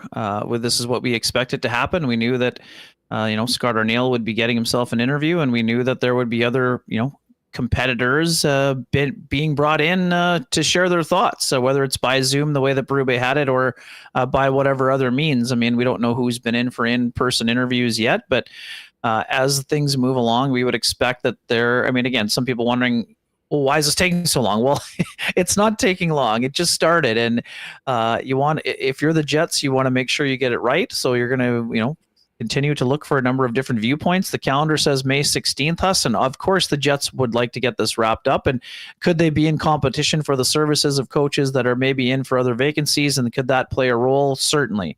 But it's more important to get it right than to get it done quickly. I haven't changed my viewpoint. I still think that Scott Arniel would be the front runner for the job, Huss, but there are also other candidates out there that they're speaking to, and I would imagine those conversations are going to be productive no matter who gets the job. Obviously, the expectation would be that someone would have to blow them away in order for the Jets to go in a different direction. But again, the only people that know how those conversations are going are Kevin Cheveldayoff and whoever else is involved in the process here. So Dean Evison is someone that Elliot mentioned, obviously, and that name makes some sense. I mean, he was on many of the lists that were circulating around. I mean, there's obviously there's a Manitoba connection, there's a Central Division connection, and Dean's coaching percentage is pretty good at the NHL level, and they would the Jets and True North would also be familiar with him from his time with the Milwaukee Admirals, because that has often been a team that they've kept their eyes on at the American Hockey League level. Also, I think that Todd McClellan, obviously his name is circulating around. I wouldn't be surprised if there have been a conversation with them. I don't know if it's in person or if they've done that over the phone or by Zoom or whatever else. But outside of that, I think that another one of the names that I mentioned from the beginning is Todd Nelson. Todd is involved with the playoffs right now with the Hershey Bears. So I'd be surprised if there was a conversation that was had in between rounds, but there's a possibility that may have happened. But I would imagine it's more likely to take place after the playoff run is over for the Hershey Bears. And again, we mentioned this before, but I mean, there's a connection. Obviously, Todd worked on Rick Bonus's staff in Dallas. He's had some interim head coaching, abilities at the NHL level with the Edmonton Oilers, and he's also had great success in the minors, winning, I think 4 different championships as a head coach, 2 in the American League, 2 in the United League. Dave Haxtell is a name that's been out there too, and I think that I'd mentioned this week when I wrote about it. I wonder, Haxtell, of course, Dave would prefer to have a head coaching job. I wonder if he would consider an associate job, Huss, like just given his role with the Toronto Maple Leafs before he got his second NHL job with the Seattle Kraken. Obviously, he was a high-profile assistant with the Leafs, so I wonder if that would be a consideration. But again, that to me is more trying to connect the dots rather than, no one's told me that, but that would be something that, to me would make some sense if the Jets were rounding out their staff, if Arneal gets the position. But again, there are always going to be candidates who maybe aren't necessarily top of mind for us, Huss, that, could make their way into the interview process and, raise a few eyebrows or provide a perspective that maybe you weren't expecting if you didn't have any, background or familiarity with that person. Let me ask you this. In your opinion, what is it like if Scott Arneal is the favorite, and we know they know him very well, what is it about Scott that I think would put him in the driver's seat? And what would the Jets need to see from some other candidate to have him rise above Scott Arneal, who they know very well from his time here in this stint as well as previous? Yeah, I mean, Kevin Cheveldayoff left a few breadcrumbs at the Rick Bonus retirement, saying that, of course, you want the next coach to be their own person, but at the same time, they worked so incredibly hard to put the program in place in the last 2 years, whether that's on and off on the ice in terms of their structure, or off the ice in terms of making people feel more part of the inclusivity that we've talked about that's been so critical on the Adam Lowry leadership side of things, and also the on ice with the commitment to team defense. So again, most coaches coach to the roster that they have, but at the same time, the Jets aren't going to hire somebody that's going back to the run and gun era. I mean, we that's not to say that you don't want creativity and you don't want offense, but I mean, we're seeing it from all the teams that are still involved in the playoffs that you need to play a certain way, and of course, you need to be able to score. But if you can't defend, what team is out there trying to outscore their opponent? I mean, even the Oilers. What did they give up? They gave up 21 shots the other game in Game 4 when we have a great local story with Calvin Pickard, right? So to me, Scott is a great communicator. He has had an impact on and influence on the structure that the team has been playing in the last 2 years. His bench management or in-game management would be a strength. I mean, of course, I know it's a small sample size, but I mean, he still did that to a very high level during his stint when Rick Bonus was absent over the last 2 seasons for various health reasons for himself and with Judy. And ultimately, again, some people are quick to say, oh, he can't do it because he didn't do it in 2010. I mean, give me a break. Like that just doesn't fly with me, Huss. I mean, a lot has changed for Scott Arneal since 2010. He has been on many staffs, as I've said before, whether it's been with Alain Vigneault and Peter Laviolette, and he had very influential roles on both of those coaching staffs. And, this is a guy who has incredible passion for the game. Is he as blunt as Rick Bonus is? Well, few people are, but I mean, I would even say, having known Scott and having dealt with him at a time when he was a head coach in the American League with the Manitoba Moose, I mean, he's much more comfortable at the podium, and I think he handles his meetings incredibly well based on conversations that I've had with various players on the Winnipeg Jets right now. And again, I think this is a guy who's been a lifetime hockey lifer. I mean, no, not as long as Rick Bonus, but Scott's been around the game all his life. He's had success at every level, Memorial Cup champion. Been to the Stanley Cup final, been to the Calder Cup final, been on a lot of very good staffs, and been an influential member of those staffs. So, I mean, again, I'm not making the decision, but I would understand easily why he would be hired. And I understand that some people don't share that viewpoint. But I've been around Scott Arniel for a long time in the last 2+ decades. This is a very smart hockey guy, and I'm not just saying that because I know him. I've talked to a lot of hockey guys. With the players, because listen, I mean, Solid. you can have people in the chat that know nothing about any of the interpersonal relationships. You're around this team. Like, how do you think the players would respond to Arnie as the head coach? We've already seen how they respond, Huss. I mean, Rick was gone for an entire month. Like, this wasn't just a 2-game snippet. Like, for a month, and I would say, we've talked about this before, I think there was a legitimate chance that Rick Bowness at one point, we weren't sure Rick Bowness was coming back in November when he came back in Florida and met the team in Sunrise. The team responded incredibly well. Hey, I'm not ignoring the facts. I mean, the Jets played a couple bad games when Rick had his second, when he had his minor procedure, but that also, I think, time of the year maybe works in. I don't think you throw out the 10-2-2 because of the way that road trip ended. And also, Scott was behind the bench in that game with the Rangers that we thought was one of the best games the Jets played the entire season. So anyways, I just think that I've known Scott Arniel a long time. I've seen him, how he deals with other situations in other organizations. And like, for all the people who think this is just a True North hire, Scott was away from True North for a long portion of his career, Huss, when he was in New York and later in Washington. I mean, so this is a guy who's ready to take the job. Could someone blow them away and be a different candidate? Sure. But Huss, they're looking for certain things, always looking for communication. You're looking for X's and O's. But what did we hear from guys like Adam Lowry the day that Rick retired? It was the way that he treated them as people. And Scott has that type of relationship with a lot of players on the Jets right now, I believe. And I think those relationships would only go stronger if he becomes the head coach. The funny thing about this, and KWB, I'm going to single you out here. Your water bottle has entered the chat. Yes, look out. This is his take on this. Tell Chevy that no one is pushing for Arniel. If he is named coach, then things have gone wrong. Arniel will not get the Jets, quote, to the next level. He's been part of the current shortfalls.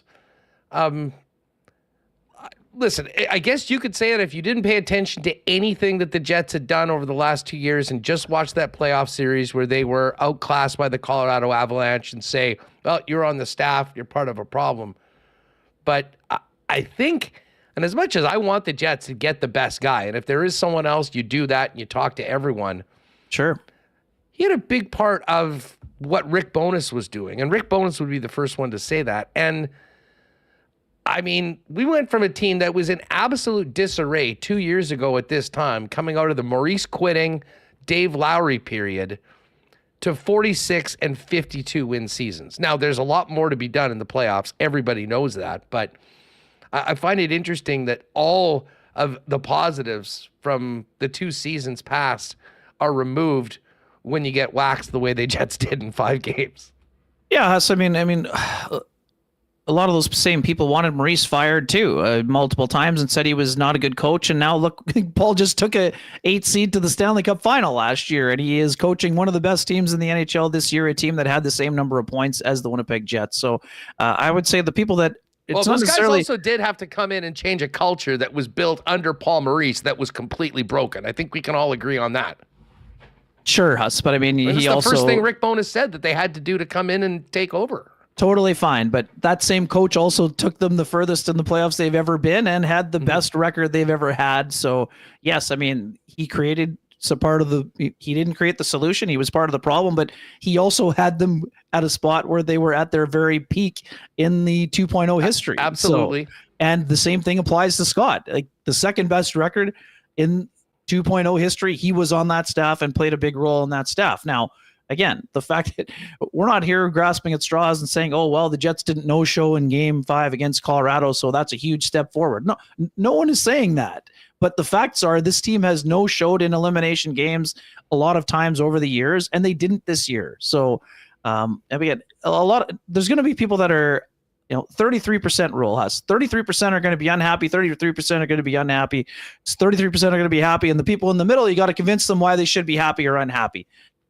So anyways, you're never going to keep everybody, there's going to be a segment that don't know anything about Scott O'Neill that just say, he can't do the job. Well, based on what, Huss? I mean, no one knows how anyone is going to handle the job, but the Jets would have plenty of institutional knowledge over what kind of person he is and whether or not he can handle the job. And that's what they will base their decision on.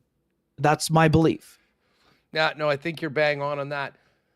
I am interested, though, to see who the other players are in the mix and how long this is going to be taking place. Hey, just before we go, you were doing something you don't normally do, and that's head down to Princess Auto Stadium today with Bomber Camp. What was going on down with the blue and gold?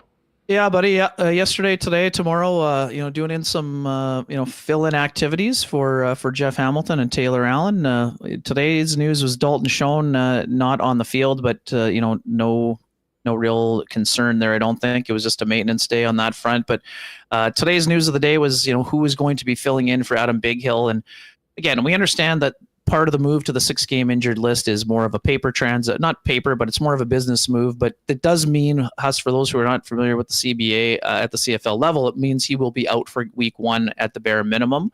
And Jamal Parker, also Mike O'Shea noting, would be out longer than that. But it means that, guys like Shane Gauthier and Kyrie Wilson, guys who have filled in admirably at the position before, would have, a great opportunity to take steps forward. And then we heard the classics, next man up mentality. But yeah, I mean, Mike O'Shea not really revealing too many secrets about what he plans to do for the first preseason game, which is just around the corner and a little bit earlier than normal. Sort of towed the line between saying you want to put your young players in a position to succeed, but you also know that your veteran players are probably more ready to take on that role. So nothing too big in terms of breaking news, but just opportunities certainly knocking as the next round of cuts will be kind of around the corner here, Huss. But lots of enthusiasm, big storyline too with Jordan Younger taking over from Richie Hall, or the two kind of shifting responsibilities. Lots of enthusiasm on the defensive side of the ball. And I would say that probably the biggest highlight from their 1-versus-1 sessions was a beautiful one-handed grab by Kenny Lawler at the end of the end zone, which was delivered by Zach Collaros. So outside of that, very early. Big news about, though, Bighill and Parker not for sure going for game 1. I mean, that's two very important guys penciled into that starting lineup. That yes, sir. We'll see what happens. Hit him straight on the weekend, and may you find your putting stroke early in the season. Thanks for doing this, dude.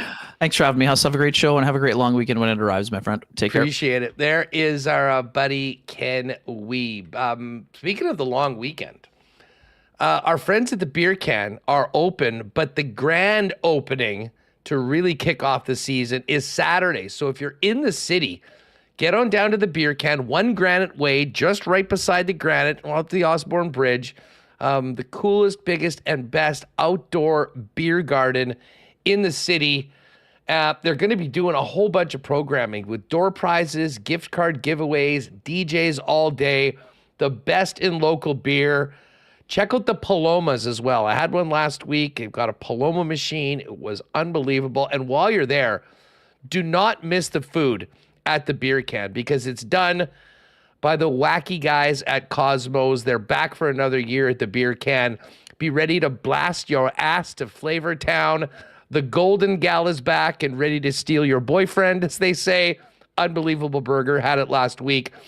New expanded menu and reasons to leave your families at home. Food available every day from noon till 11 p.m. And they've also added healthier options if you're into that sort of thing. Follow Cosmos Food Cantina on Instagram for more hilarity and incredible eats. Of course, they're also cooking up the food at Next Door. And Hoagie Boys on South Osborne, open noon to 7 each and every day. We got to wait one more week before the big, yes, there's the new mascot of the Beer Can as well, which is all around the place. Beer Can WPG, they're hiding gift cards. You can go find out, so follow them on Instagram as well. Royal Sports, great time to get down there before this weekend to make sure you're getting in on soccer, baseball, softball, running, maybe a new bike. They've got all that set up. But The following weekend, I know you all love a good deal. It is the Royal Sports Spring Tent Sale. Been waiting all winter for this one. Thousands of pieces of merchandise, all at 50% off or more. Thousands of pairs of shoes, licensed team merchandise.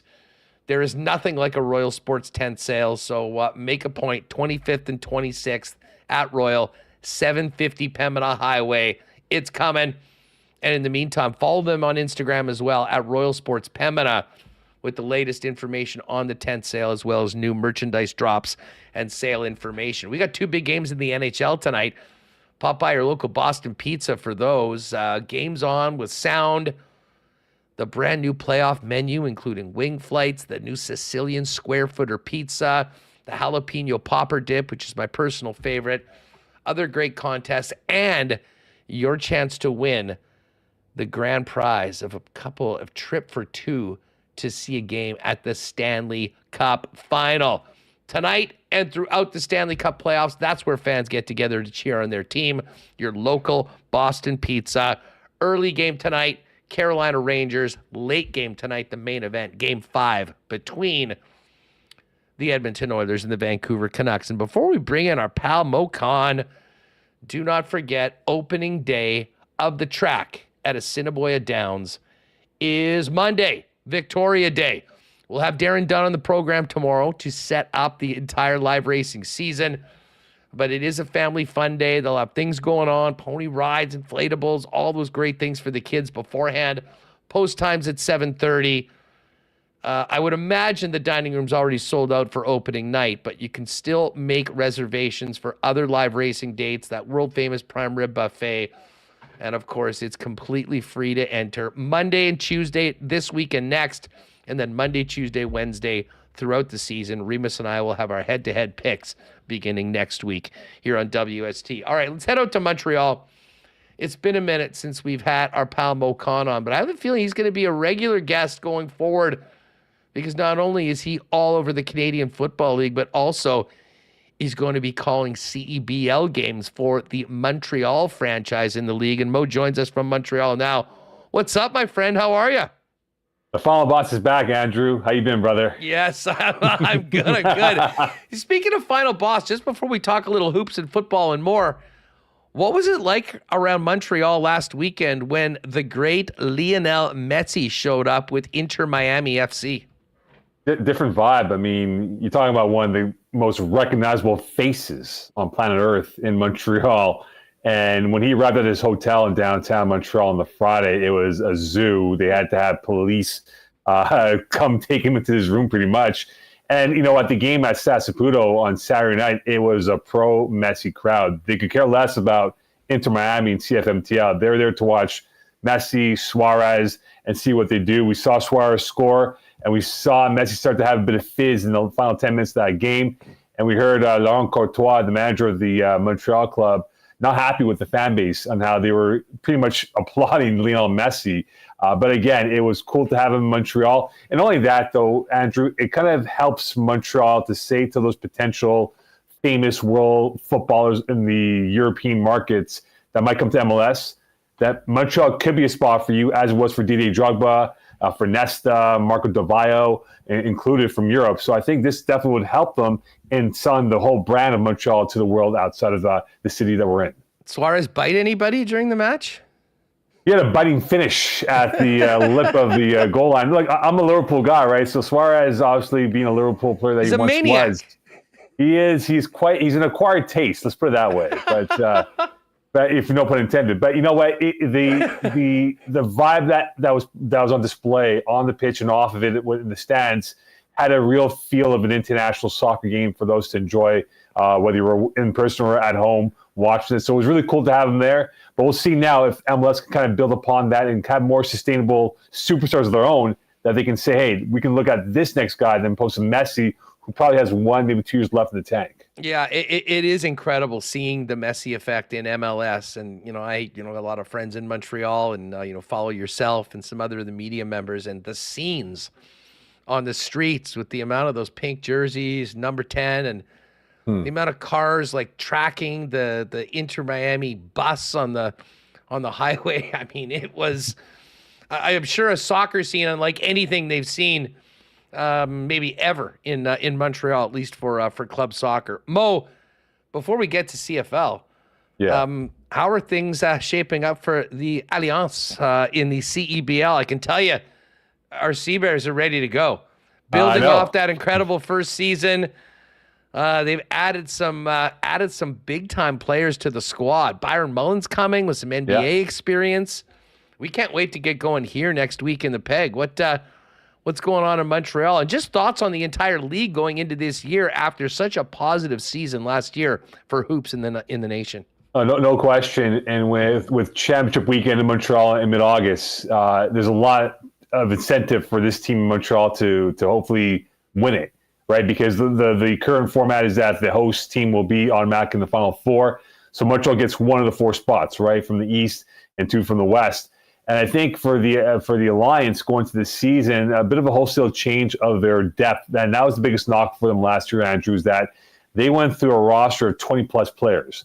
Your game day roster is 10 players per game. So think about that. They essentially had 2 rosters that they went through throughout the course of a 20-game schedule. And it's a grind. You saw firsthand with the Sea Bears and what they did so well in year number 1. You're playing almost every second, if not third day, traveling from Vancouver one night to Scarborough the next night. It definitely is a taxing proposition for that 2-3 month run.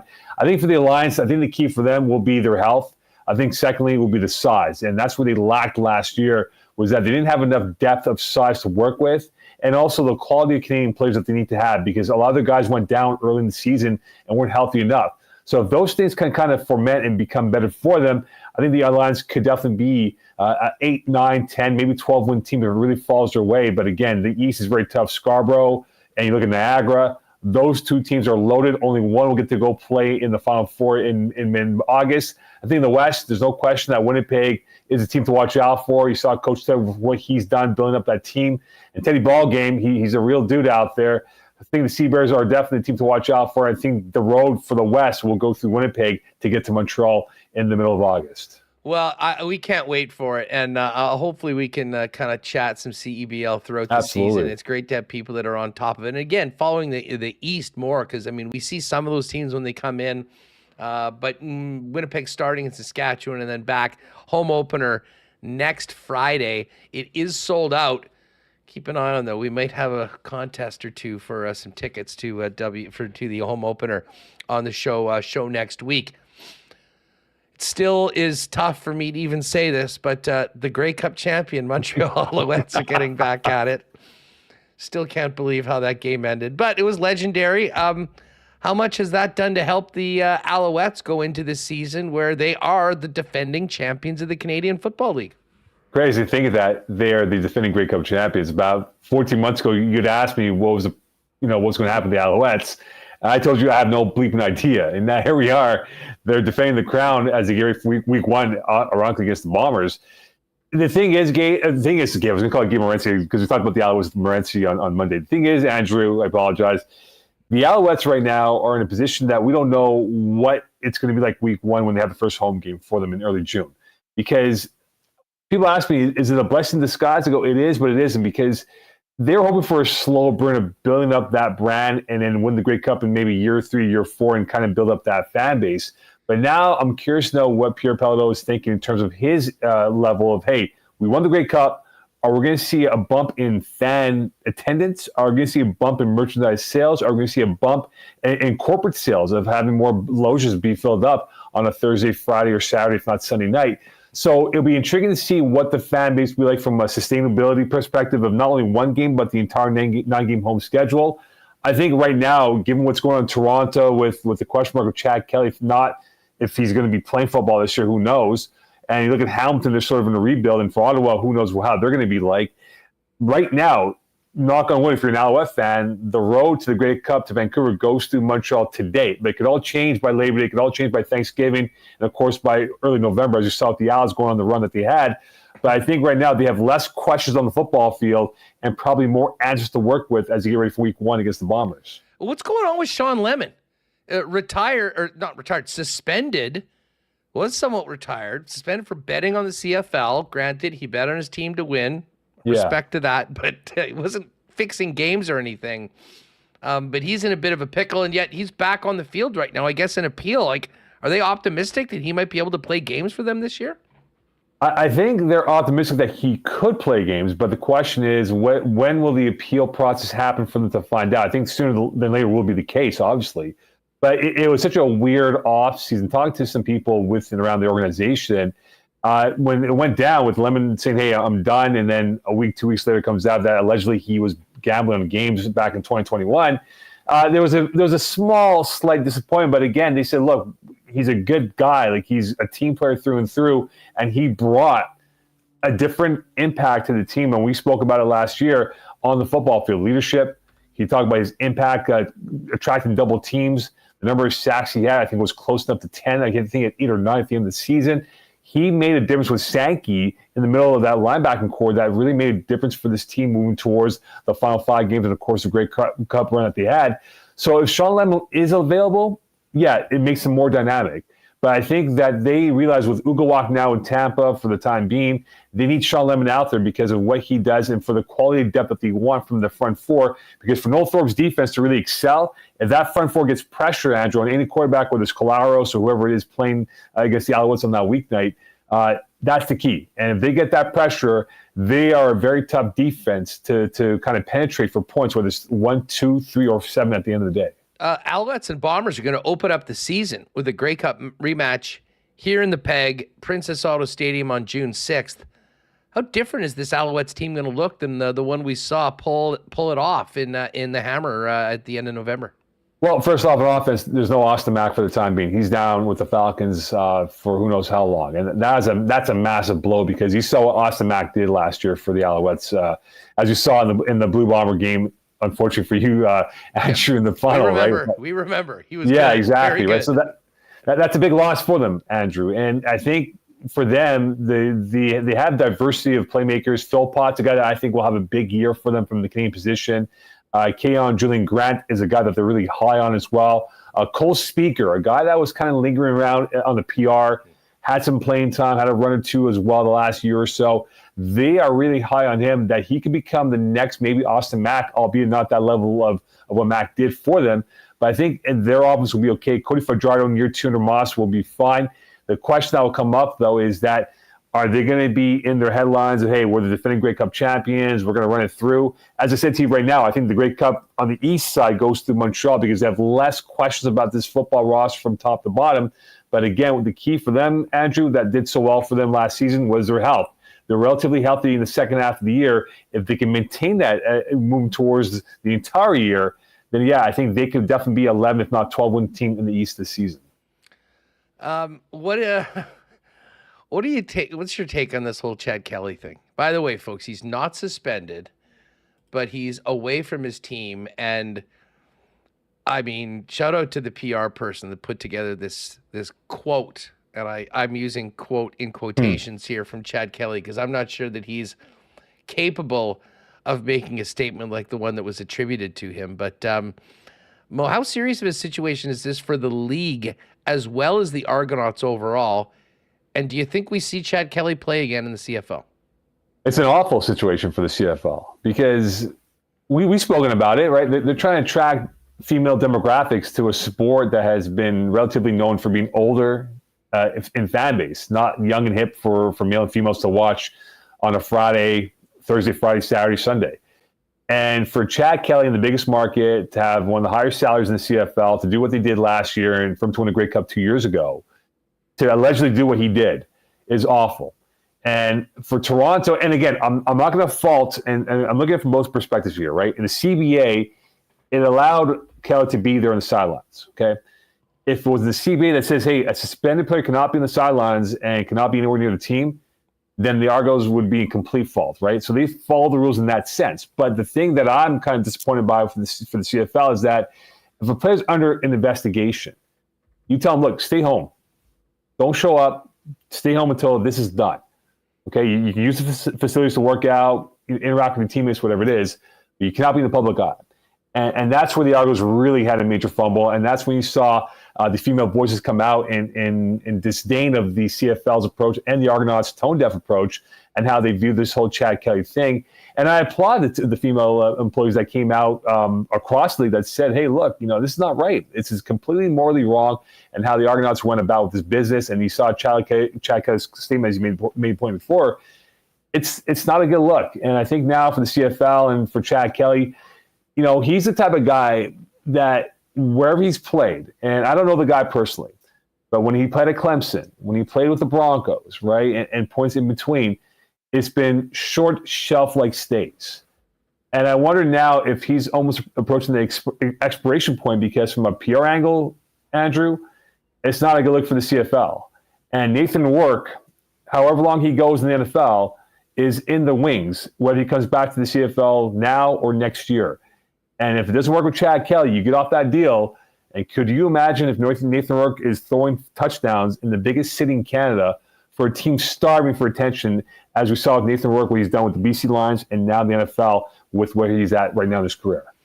Yeah, well, we'll be paying close attention to what's up with Nathan Rourke, and it won't be only the Argos that would be interested in his services, but obviously for the time being, he'll be looking to stay south of the border in four-down football, and I think he's actually in a pretty good spot with the New York Giants, in the fact that we know the ups and downs to be charitable to Danny Dimes, and the fact that they were looking for some other answers next year. I mean, I'll put Nathan Rourke up against Tommy DeVito any day. I'll tell you that much, and we'll see what happens on the court. Of course, we got the NFL schedule last night.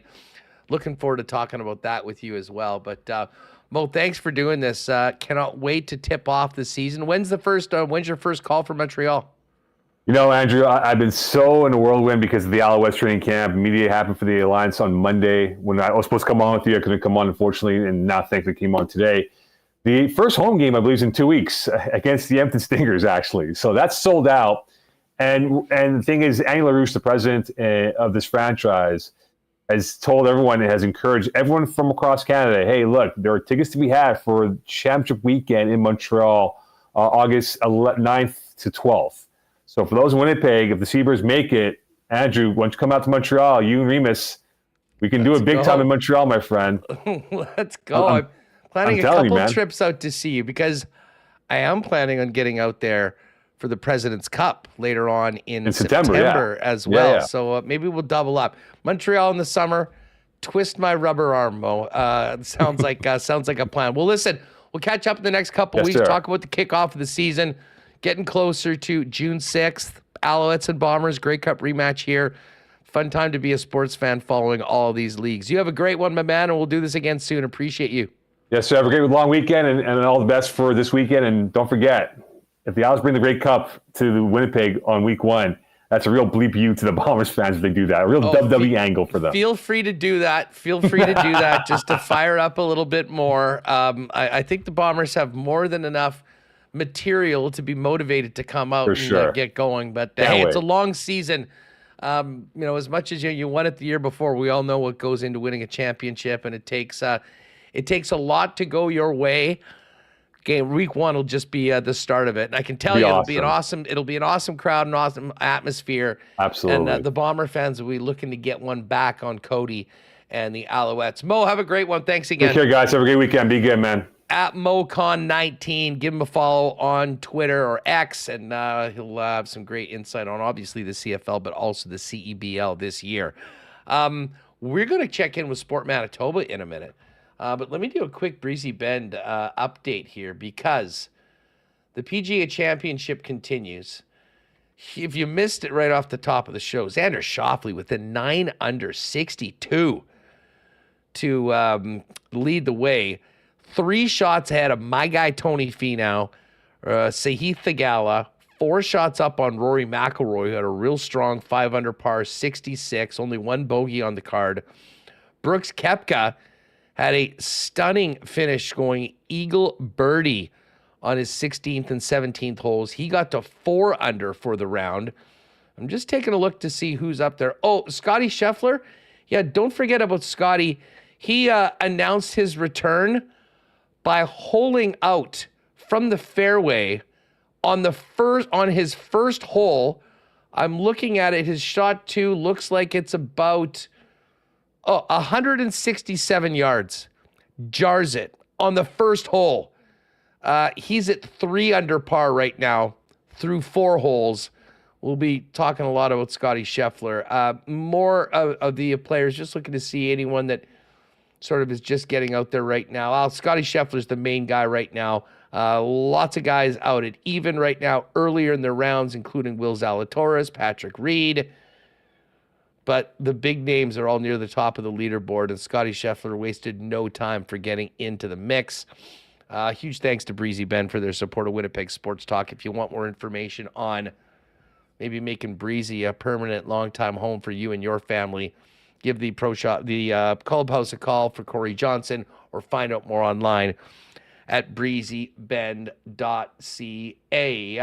Goldeyes home opener is next week, everybody.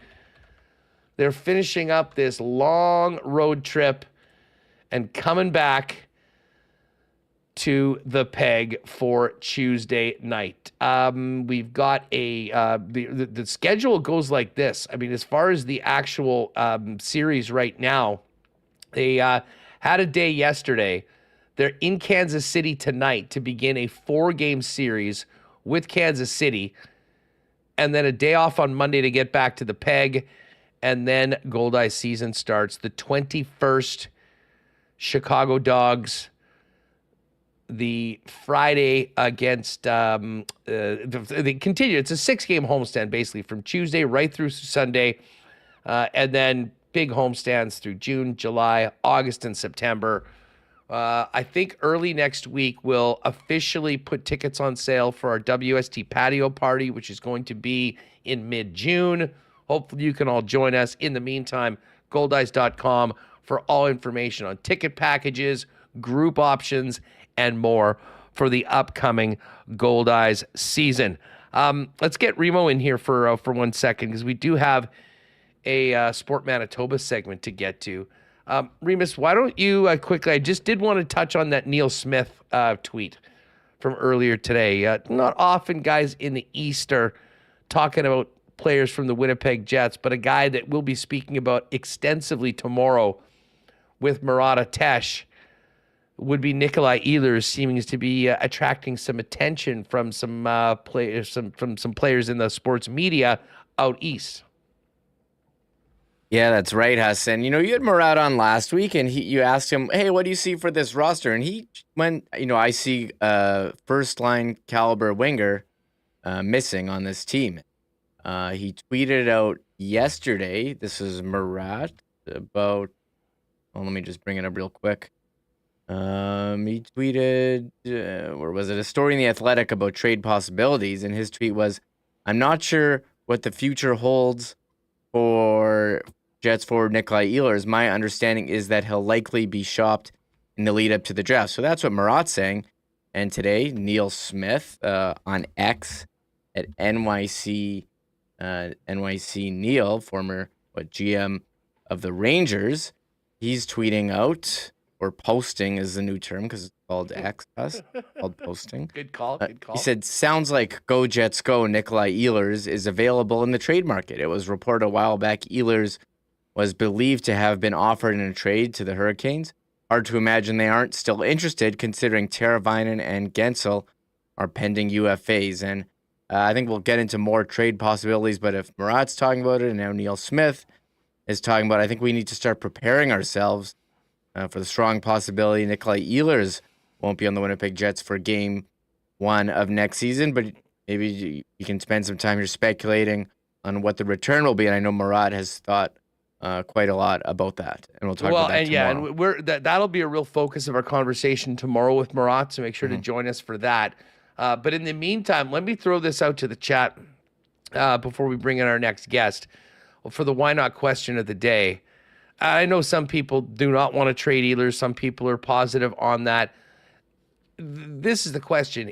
If the Winnipeg Jets trade Nikolai Ehlers, what, in your opinion, would be a suitable return for a 25-goal scorer that scored all of his goals at even strength? The analytic numbers that Ehlers brings, but considering the fact that there is 1 year left on his contract before unrestricted free agency. That's the why not question of the day for Not Autocorp at Waverly and McGillivray.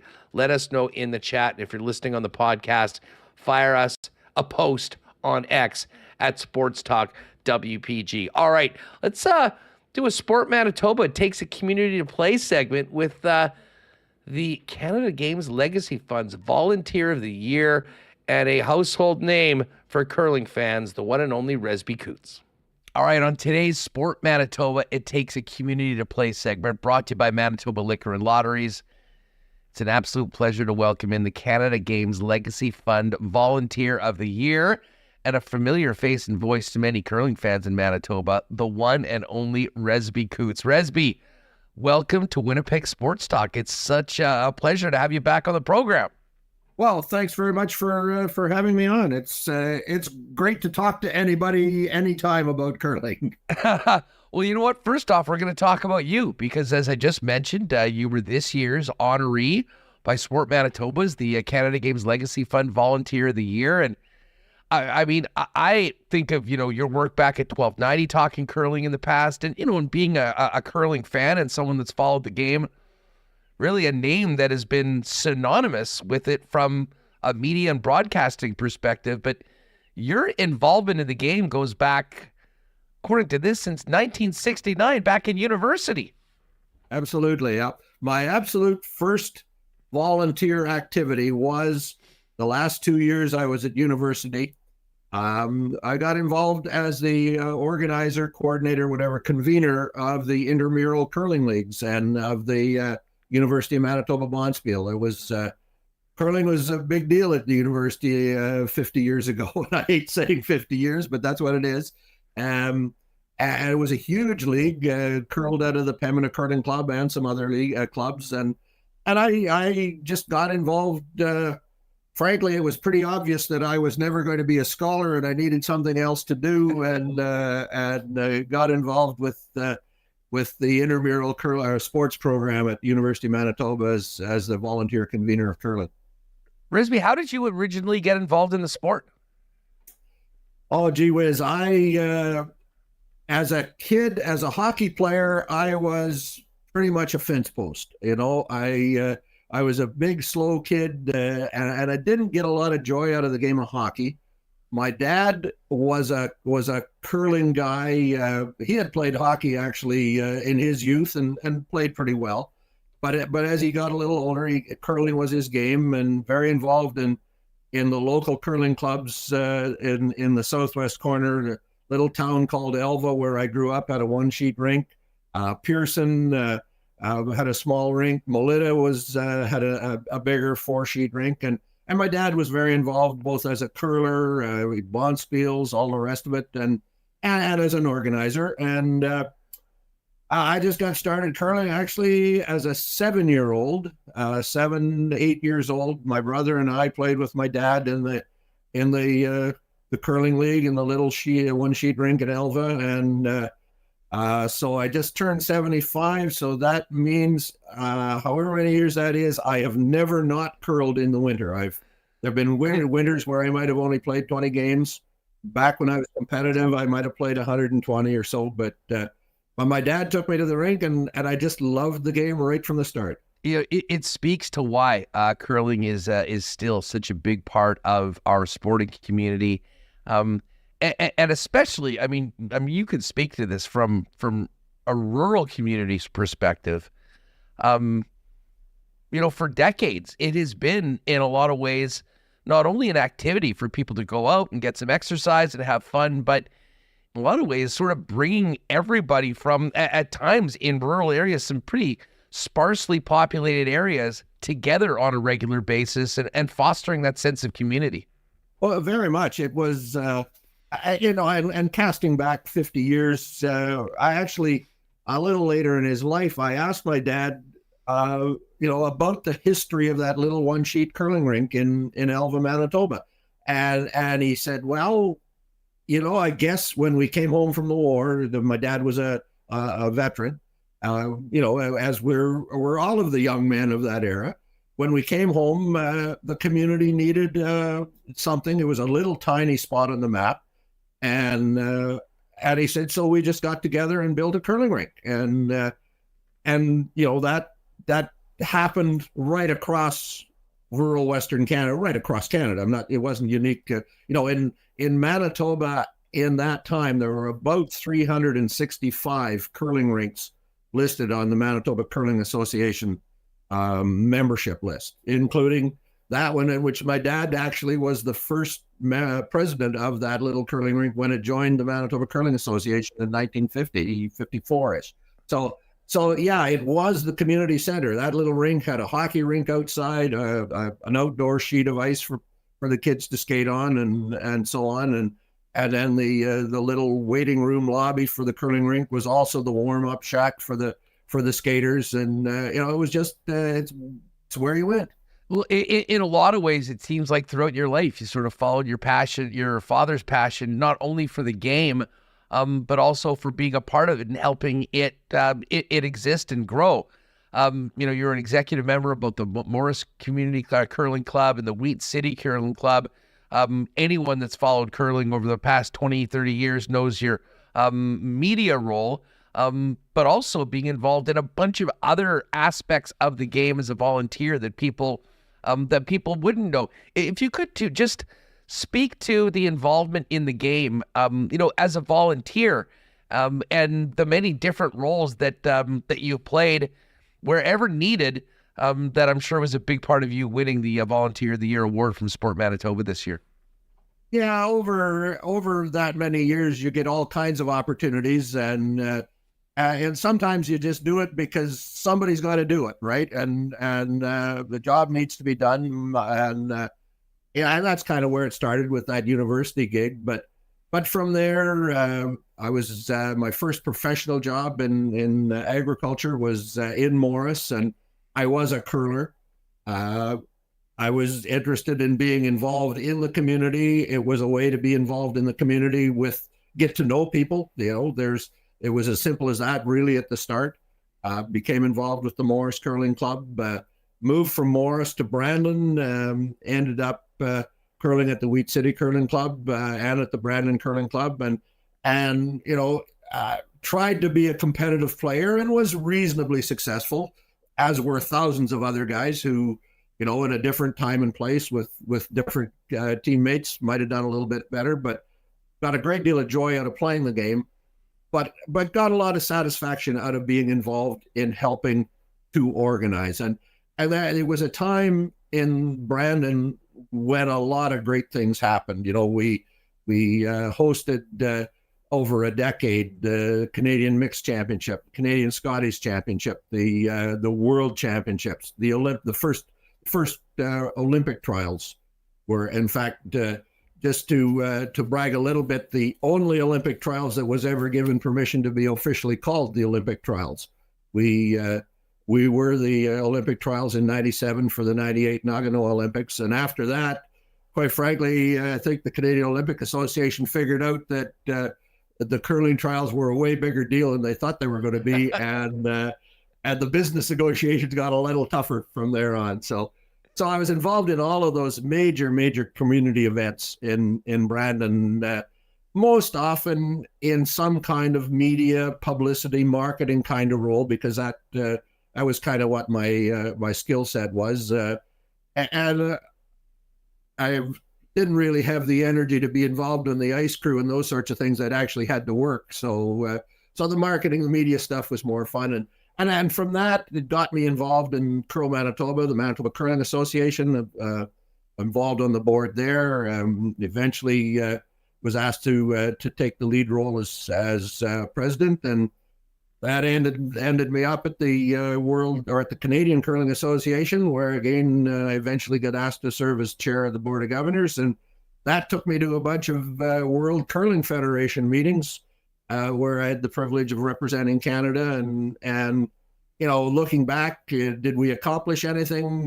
You believe you're doing the right thing, and you're representing Canada the way you want, and the way you think it needs to be done, and hopefully you've made a contribution. Well, I mean, listen, I think the contributions that you've made speak for themselves. It's a big reason why you've been, an asset, advisor, and a mentor by provincial and national curling organizations and provincial championship event organizers.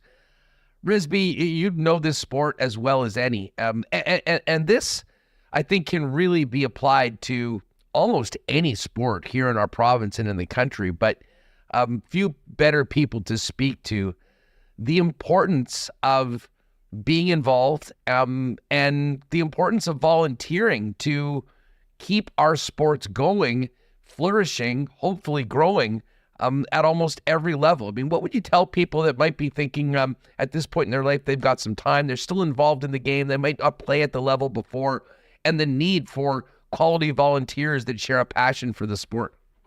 It's interesting. I mean, frankly, I've done it, I would say, as much for personal, selfish reasons over the years as any other. I mean, I'd like to sit and tell you that I was worried about, all kinds of important esoteric things, and that's why I did it. But in truth, I did it because I was enjoying it. I did it because there were, obvious, earlier in my life, frankly, some obvious professional benefits. You get involved at one stage of your life because there's good experience. There's good experience in the operational aspect. There's good experience in the leadership aspect, and you find out that you've got skills that look pretty darn good on your professional resume when you're looking for a job, in your professional field. So that was that's an early benefit, but really, the way the sport is evolving now at the higher levels, it really it can no longer be operated strictly by volunteers. There is the professional staff component, but it requires volunteers both above and below the professional staff. And I don't mean that in a negative way in any way, but there needs to be volunteer guidance, governance, is the word that people use. That there needs to be that volunteer group who have the time to look at the bigger vision and the longer term interests of the sport and all the rest of it, to provide the guidelines for the professional staff who have to focus on the day-to-day. Thinking strictly of Curl Manitoba, that the number of events and the number of programs and projects that are run by Curl Manitoba and by a very small group of staff of about half a dozen people tops, they don't have time to really think about that greater focus, the longer term vision. So you need the volunteers at the board level providing that governance and so on. Then you need people, helping that very small staff group do the job, and so I had the privilege this year of working with Curl Manitoba's volunteer committees in Stonewall for the Viterra and Morden for the Scotties, and because of experience and so on, and what people seem to think is a bit of a gift of the gab, I do some announcing, I do some live stream broadcasting, commentating this year, and get a lot of pleasure out of it. Well, I mean, they couldn't have picked a better person. You have dedicated so much of your life to the sport, and it's just great to see that acknowledged. What was it like getting the call to let you know that you were going to be the volunteer of the year for this province? Oh, it's always an honor to be recognized. As I said to somebody, and I got a few emails from folks that I've worked with over the years, congratulations, kudos, and so on. And my standard answer kind of became, if you hang around long enough, they'll give you all the prizes. And I was tickled. Unfortunately, I couldn't attend for the presentation. I was competing actually in Toronto in the national two-person stick championship. I've become quite involved in that world recently, and serving actually on both the Manitoba and the Canadian boards, although I've stepped aside from the Canadian board now. But I really would have wanted to be there. I sent my grandchildren, Laurel and Austin, I asked them to go to receive the award on my behalf, and I told them, if you have the opportunity to speak, just tell them now you understand why Grandpa never shows up to watch our games and our school concerts. Resby, congratulations. Thank you. This is, your dedication to the sport at every level. for all of these decades is so admirable, and it is the sort of the thing that all of our sports need, this level of commitment. And listen, I know there's so many worthy volunteers, but I don't think they could have picked a better one for the Canada Games Legacy Fund Volunteer of the Year. Resby Coutts, congratulations again, and thank you so much for jumping on board with us here on Winnipeg Sports Talk today. Thank you very much. Resby Coutts is the Volunteer of the Year for Sport Manitoba, the Canada Games Legacy Fund. This has been It Takes a Community to Play for Sport Manitoba, brought to you by Manitoba Liquor and Lotteries. All right, congratulations again to Resby Coutts on being the Sport Manitoba Volunteer of the Year. And we will raise a Canadian club to Resby and all of the great volunteers out there doing so much in our community to keep these sports thriving, growing, and being played. Of course, Canadian Club, Canada's favorite and legendary Canadian whiskey since 1848, and also the official spirit of the Winnipeg Blue Bombers. Cannot wait to have a few CCs with all of you at Princess Auto Stadium this summer. In the meantime, long weekend is here. Make a point of getting down to your local Manitoba liquor marts and grabbing Canadian Club just in time for the long weekend. And while you're at Manitoba liquor marts, don't forget to take a look for Little Brown Jug. And listen, we know the 1919 and all the great flavors, but I would say now that we're into the summer, this is time to get some generic lager if you haven't tried it already. Little Brown Jug's generic lager is your basic lager, just better. Little Brown Jug made the taste you crave with the name that says it all, with this impressively standard lager. Whether you're at a Jets game, Bomber game, Goldeyes game, or watching from home, grab a cold one and cheers. You can grab generic and all the great Little Brown Jug beers in the Exchange District at 336 William Avenue at your local Manitoba liquor marts or vendor. And as I mentioned, now available at all of your favorite local sporting events. All right, let's quickly get to the Coolbet lines tonight, because we do have a few beauty games tonight to watch. Two games in the NHL. Game 6 between the Rangers and Hurricanes. Rangers plus 130. Canes a minus 154 favorite to push it to 7 and put the pressure all on New York heading back to MSG. The Oilers and Canucks going at it in the crucial Game 5. Edmonton minus 140. Calvin Pickard will start according to Ryan Rishaug. Edmonton a minus 140 moneyline favorite. The Canucks plus 119. The over-under on that one is at 6 at minus 120. Over-under in the Canes-Rangers game, 5.5. Quickly, NBA playoffs. Nuggets can complete their comeback against the Timberwolves with a win in Minneapolis. They're a dog, though, plus 116 for the Nuggets, minus 137 for the T-Wolves. And the Pacers, a big minus 217 home favorite. Home teams won every game in the Pacers-Knicks series to push it to 7. Knicks, for their part, plus 180. You can still get series prices on all the NBA and NHL matchups. Great time to get in if you think one of the teams down 3-2 is going to win the series. And a ton of exclusives today. And we got a little aggressive today on our Lock Shop Partner Parlay. Jake Bowen-Moss from Coolbet was with me today while Dusty returns from the WHL final. Congrats again to Moose Jaw for their big win, 4-0. We were swinging for the fences tonight, but I wouldn't at all be surprised if this first game goes to OT. So we're going to take Rangers Hurricanes regulation draw, overtime in the first game, and then we're taking over 6.5 goals in the Oilers Canucks game, plus 875 boosted. It was basically plus 775 when we put it in. They'd give us a great boost today. So if you want to ride with us on OT in the first game and a whackload of goals in the second, jump on that, plus 875 in the Coolbet exclusives.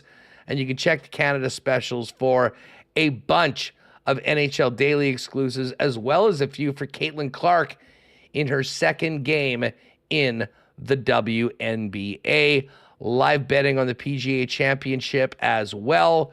We'll really get underway, I guess, on Saturday once we get past the cut. But hey, if you haven't played a Coolbet before, use the promo code WST for a 100% bonus up to $200 on your first deposit, and enjoy those games tonight. What do you think about that exclusive, Remo? OT in the first game and then over 6.5. I mean, I think when you're betting on a game to go to overtime, you have to know it's a bit of a longer shot, but they've shown, hey, how many of their games have gone to OT, how many of these games have been pretty close. So sure, let's go with that. And yeah, third string, well, I guess Pickard's second string, 2 backup goalies. You have Team McDavid. Yeah, over, sure. I think I see the reasoning for this. So I can get behind it. It's a fun one. It's a fun one. We got a great number on it, and it'll give us something to cheer for tonight without really any skin in the game. Cheering for overtime and cheering for goals. Yes. What could be better? That's a fun number. 875. Sure. I like that. Let's jump on it. Again, PGA Championship, Scotty Scheffler with that eagle. The guy becomes a dad, goes out, takes 2 shots, and is 2 under par. I believe he got a birdie but gave one back. He's at 2 under right now. Xander Schauffele leading, 3 up on Tony Finau and Heath Thegala, and 4 up on Rory McIlroy, 5 up on Brooks Koepka.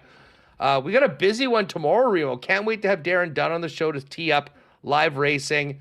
We'll get the latest from the week at Blue Bombers training camp. And I know people are going to be interested in Murata Tesh joining us to talk about the latest with Nikolai Ehlers and his future, or, according to some, lack thereof with the Winnipeg Jets.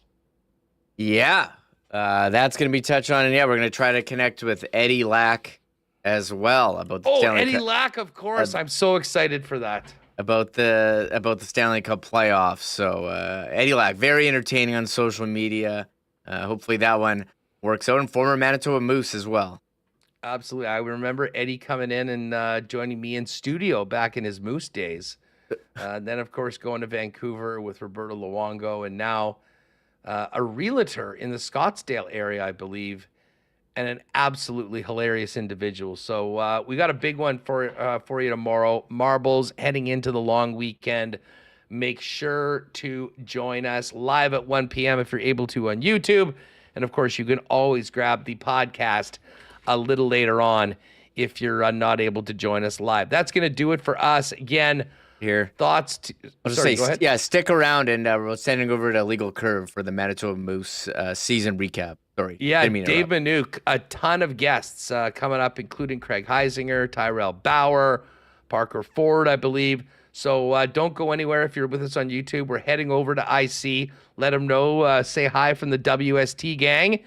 And join us tomorrow for what should be a great, great Friday heading into the long weekend. That's going to do it for us. Thanks to Moe Khan, Resby Coutts, Dave McCarthy, Ken Wiebe, and all of you for joining us today. Moose season wrap-up right now on a Legal Curve. We'll send you there now on YouTube. Otherwise, see you tomorrow, 1 p.m. right here on WST. Oh, my God! Oh! Shut it down! Let's go home! Thanks for tuning in to Winnipeg Sports Talk Daily. Make sure to subscribe